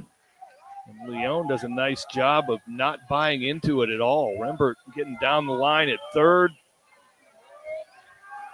Ballou over at first doing a little hop step. 1-1 offering from Leon. Breaking ball. Fabian, boy, you could see him waiting on it, and he was still just a little bit early. Grounded it foul past third. Tigers down to the last strike here in the 8th. Really nice breaking ball. We have not seen that. Leon, big diamond earring in each ear. Comes set. The 1-2 pitch. Curveball line caught by the third baseman. Fabian with, there have been about a half a dozen balls hit very hard right at Holy Cross players. Fabian got every bit of it, but he hit it right at Grundy. And that is the 3rd out of the inning. Auburn's turned away. No runs, 2 hits. No errors, 2 stranded. We go to the 9th inning. 3-2, Holy Cross. War Eagle, this is Coach Bruce Pearl. If you want the latest on Auburn basketball and the SEC, keep it locked right here on Auburn Opelika Sports Leader, ESPN 1067. The only place you can get 7 straight hours of local sports talk, starting with the Max Roundtable at 11 a.m. On the line with Jacob Goins at 2, followed by The Drive with Bill Cameron and Dan Peck at 4. ESPN 1067. Are you disabled but still trying to go to work every day? Did you know that you can file for disability as soon as you stop working? I am Deborah Mitchell, a registered nurse and an attorney. At Grossman Law Firm, we have over 40 years of combined experience in the medical and legal. Let me know when we're back, will you? Today for a free consultation. Give us a call and Jacob. let us help you. Contact us at 334-758-6344 or rnlawyer.net. This is Auburn Baseball on ESPN 1067. Auburn Opelika Sports Leader. Welcome back to Plainsman Park. Greg Olson with Brad Law as we head into the 9th inning. Got a new pitcher, Hayden Murphy, on the mound. Auburn is trailing the Holy Cross Crusaders 3-2. Holy Cross has Brendan Jones in the 8th spot, Van Coughlin in the 9th spot, and C.J. Egri leading off. So they go 8-9-1. New pitchers, Hayden Murphy. Excellent right-handed reliever, junior from Chula, Georgia, 6'4", 200 pounds. He walks into a situation right here where he's got the bottom of the lineup, Brad. Yeah, 8-9-1 hitters due up. Jones, Coughlin, and Egri. And Hayden Murphy, this is the guy that Auburn is really looking to be the closer. He's worked with Blake Burkhalter a good bit in the offseason. He's added that cutter that Berkey was so successful with. He's added that and workshopped it. This is not obviously a save situation, but if you could keep Holy Cross at 3 runs, save the 1-run deficit here. Give your offense a chance in a 1-run game in the bottom of the 9th. And the first pitch, 95-mile-an-hour fastball that missed a little bit outside to Brendan Jones. Yeah, excellent fastball. Pitch, swing and a miss. He was late on a 94-mile-an-hour heater. It's 1-1. Feature a slider, low 80s, and you'll have a changeup as well. Chase Freilich is now at first base for the Tigers. Pitch is fouled away. 1 ball, 2 strikes. Every year, Murphy's gotten a little bit more. 1-0 as a freshman, 1-0 with a save last year in 14 games. 9 innings pitched in the SEC. Murphy winds and deals. And missed high. 2 balls, 2 strikes. Jones has walked. He has struck out twice. Yeah, looking for a quick inning out of Murphy. Yeah. Trying to get that offense back up to the plate. 2-2, fouled back, still 2-2. All right, we got to see that really nice slider from Murphy right here, don't we? Jones is starting to catch up to this fastball. Auburn has 8, 9, and 1 due up in the bottom of the ninth. 2-2 pitch. Missed outside. Counts full. Auburn has walked the leadoff man in the last, 2 of the last 3 innings. And the leadoff runner's gotten on base 3 out of the last 4, now make it 4 out of 5. Ball 4 outside. A leadoff walk to Jones. Yeah, that's going to be one of the issues I'm sure Butch Thompson will address. 7th walk on the night, going along with 3 errors. Well, and when you walk the leadoff man, that's just, it puts pressure on you right away. Oh, man. Yeah, that usually ends up turning out very badly, and Auburn's been able to navigate them. Van Coughlin swings and misses at a high fastball. It's 0-1. I guess nobody's going to bunt the guy over to have your leadoff guy come up or your 2-hole guy come up with the guy in scoring position for a couple shots. Doesn't look like it. Pitch. Ooh, buzz the tower up and in. Murphy is a little out of control, a little amped up for the situation. Got a lot of loud noise, 94, 95-mile-an-hour fastballs up out of the zone. 1-1 pitch. Inside, it's 2-1.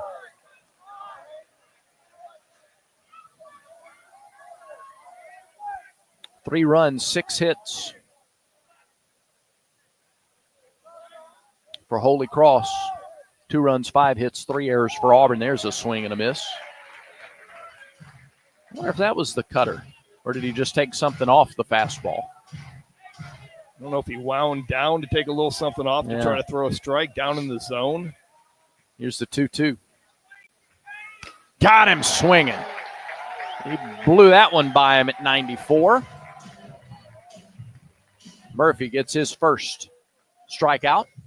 Parker Carlson, by the way, 1 inning of work, 1 walk, 1 strikeout, 13 pitches for Carlson. I think we're seeing Butch Thompson trying to get the back end of his bullpen in line. Situation is almost. Pitch. Called strike at the belt, 0-1. I mean, it's one of those situations where you got to keep the other team down. You're losing by 1. I got my best guys in the bullpen. Let's bring them in and use them like it's almost a save situation. Throw over. Just to keep Jones honest over at first.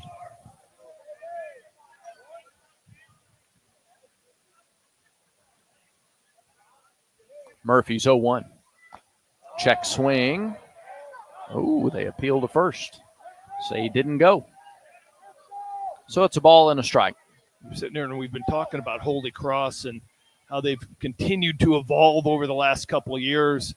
You know, a lot of their talking points after last year was they beat, a ranked 1-1. Fly ball to left. That's well hit. Ballou goes back. It is off the wall. Throw comes into second, but not in time. It's a double for Egri. And the Holy Cross leadoff man, the right fielder, has 2 extra base hits in the game. He tripled and scored in the 5th, and now doubles, so runners are 2nd and 3rd with 1 out. But I was saying one of the big talking points for Holy Cross was that they beat a ranked Kansas State team last year in the opening series, and it was one of their building moments. I can't imagine what this talking point would be if they walk out of here. And if Holy Cross has ever played here before, they would have known that Cade Ballou wasn't catching that ball, and the base runner would have been on his horse and said he stopped at second thinking Cade was going to catch it. Everett Tiefert is out. He's going to gather the infield in. 3-2. Holy Cross has the lead. Crusaders are threatening to open it up a little bit with runners at second and third and one out. Holy Cross has stranded 7. Auburn has left 8 on base. Would you consider walking Scanlon? I mean, I don't know if you want to walk the number 2 hitter to get to the number 3 hitter and have a force at every base.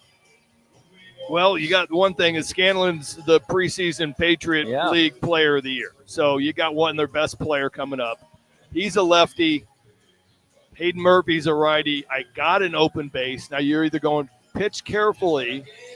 You got an open base, and then we got a guy that we can probably run a double play in Belargin, who's batting third. Yeah. That would have been my conversation. We got infield in, so they're electing to probably attack with the idea I can walk him if I get behind. Yeah. As Greg said, infield is in, edge of the grass all the way around. Pitch to Scanlon.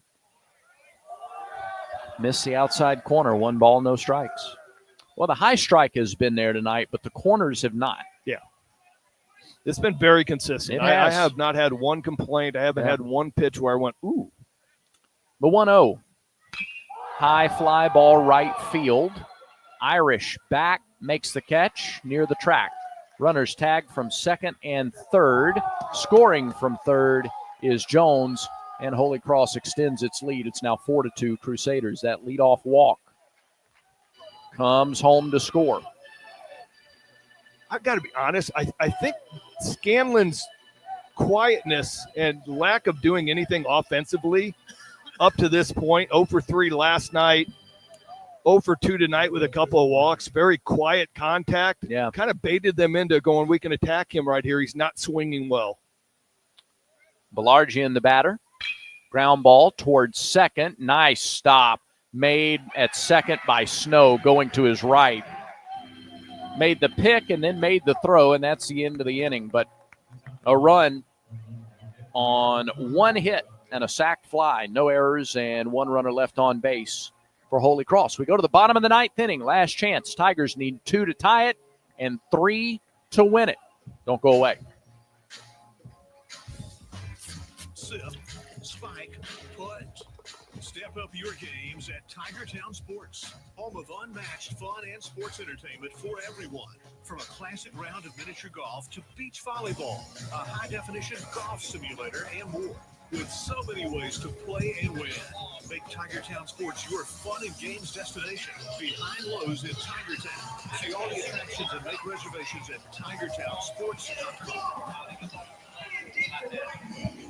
The Bruce Performing Arts Center at Auburn University is Alabama's premier destination for Hey. the arts, bringing you the very best of Broadway, dance, Bama's is at half mast. and more. Learn more about upcoming performances and see the calendar of events online at gougecenter.auburn.edu. That's GOGUE center.auburn.edu.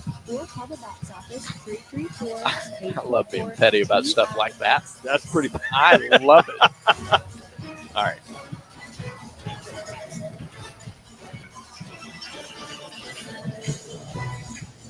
It is time to rally at Plainsman Park alongside Greg Olson. I'm Brad Law. Jacob Goins back in the Auburn Network studios.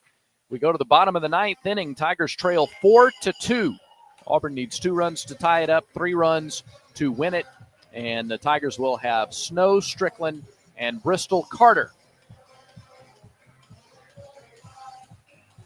due up here in the 9th inning. Auburn kind of scattered 9 hits last night. Had a couple of extra base knocks. It's kind of a quietly effective night offensively. Tonight, 5 hits. 2 of them came in the 8th inning. And Pedro Leon is back out there for his first full inning of relief, trying to nail it down. It would be a 5-out save for Leon if he can get the job done. But Auburn wants to try to reverse gears here in the 9th inning. Eric Snow, 2 hits last night. He is 0 for 3 tonight. He's hit a couple of balls hard. Here's the pitch. Outside, ball one. Yeah, he's been one of the bright spots in this lineup. Swung it really well, had a couple errors in the field, but offensively has been really good and making solid contact. 1-0 delivery from Leon. Popped up and out of play. 1 ball, 1 strike. Yeah, Snow started the game at short, had a couple of errors early in the ball game, and then he and Fabian switched to the positions they played all of last night's game. Snow at second, Fabian at short, and both have made plays at those new positions. 1-1. Bounced in the left-handed batter's box. 2 balls and a strike. Yeah, we were running out of the inning, but that play that he made to end the last inning, little backhand short hop with a runner on third base that would have scored if he had not made that play. Yep. Cannot be overstated. Here's the 2-1 delivery. Fouled off right side. 2 balls, 2 strikes. Troy Tuesday, North Alabama Wednesday. Wright State is in here next weekend. 2-2 to Snow. Leon is ready. Here's the pitch. Fly ball, right field. Egri back and over near the line a little bit. Makes the catch. A lot of balls have headed out to right field tonight. And they're playing pretty shallow out and right as well with, as you've said earlier, the heavy air, humidity, ball's not flying. The right fielder is fairly shallow. That ball looked like it was hit well. Ends up dying way short of the warning track. Pinch hitter for the Tigers, Bub Terrell. On to hit with 1 out in the ninth. Got the start last night out in right field. Quiet night, 0 for 4, a couple of strikeouts, but this coaching staff is extremely high on this young man's ability. Thompson High School, slightly open stance. Left-handed hitter against the righty Leon. First pitch is a strike. At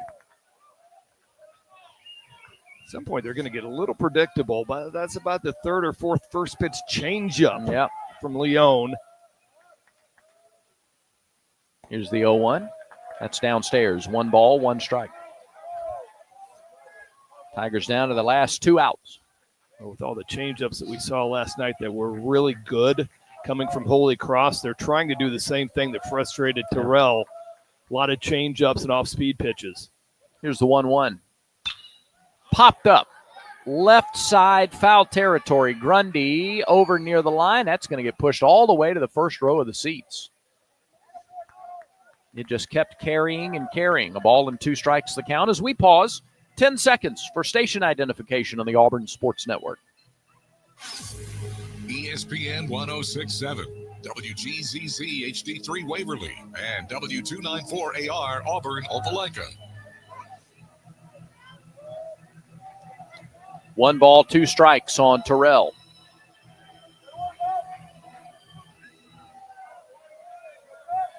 He steps back in, digs in, chokes up a little bit. The 1-2 pitch from Leon. Missed a little high and out. 2 balls, 2 strikes.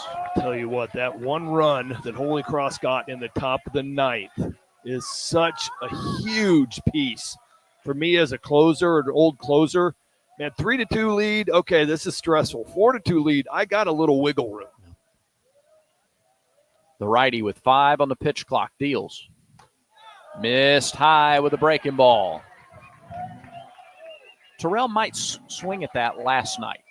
He may have swung at that last night, but he held off here. I mean, that could have been called strike 3, too. That was close. Given the high strike zone tonight, You're right. That's a good point. All right, payoff pitch. Freshman against freshman. Here's the delivery. Fouled away. So we'll do it again. That's the one thing that I know Terrell can hit. He can hit a fastball. And he is in a fastball count right here. I mean, I'm sorry. I am not calling for my freshman out on the mound to throw a changeup or a curveball right here with put the tying run up at the plate. 3-2 pitch. Fastball, swung and missed. 2 away in the home half of the ninth.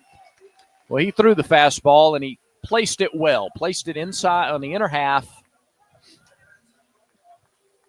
Got Terrell tied up a little bit. He got a pitch to hit and just could not get inside, do anything with it. Big second out for Holy Cross. So here's Bristol Carter. He has 2 of Auburn's 5 hits today. He has stolen 3 bases. He has scored both of the Tigers' runs. Fly ball, right side, foul, out of play, 0-1. After the game, Greg's down on the field to talk with Coach Butch Thompson and a player. That's on the Regions Bank postgame show.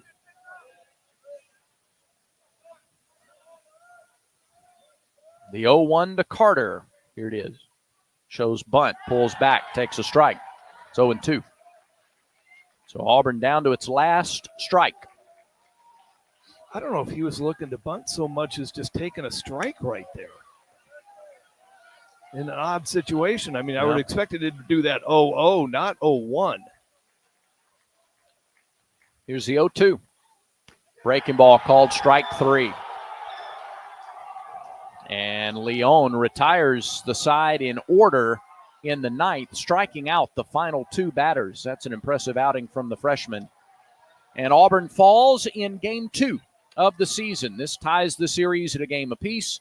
Holy Cross takes the second game. 4-2 your final score. The Regions Bank postgame show is coming up next. Achilles tendonitis is often as painful as it sounds. I got 2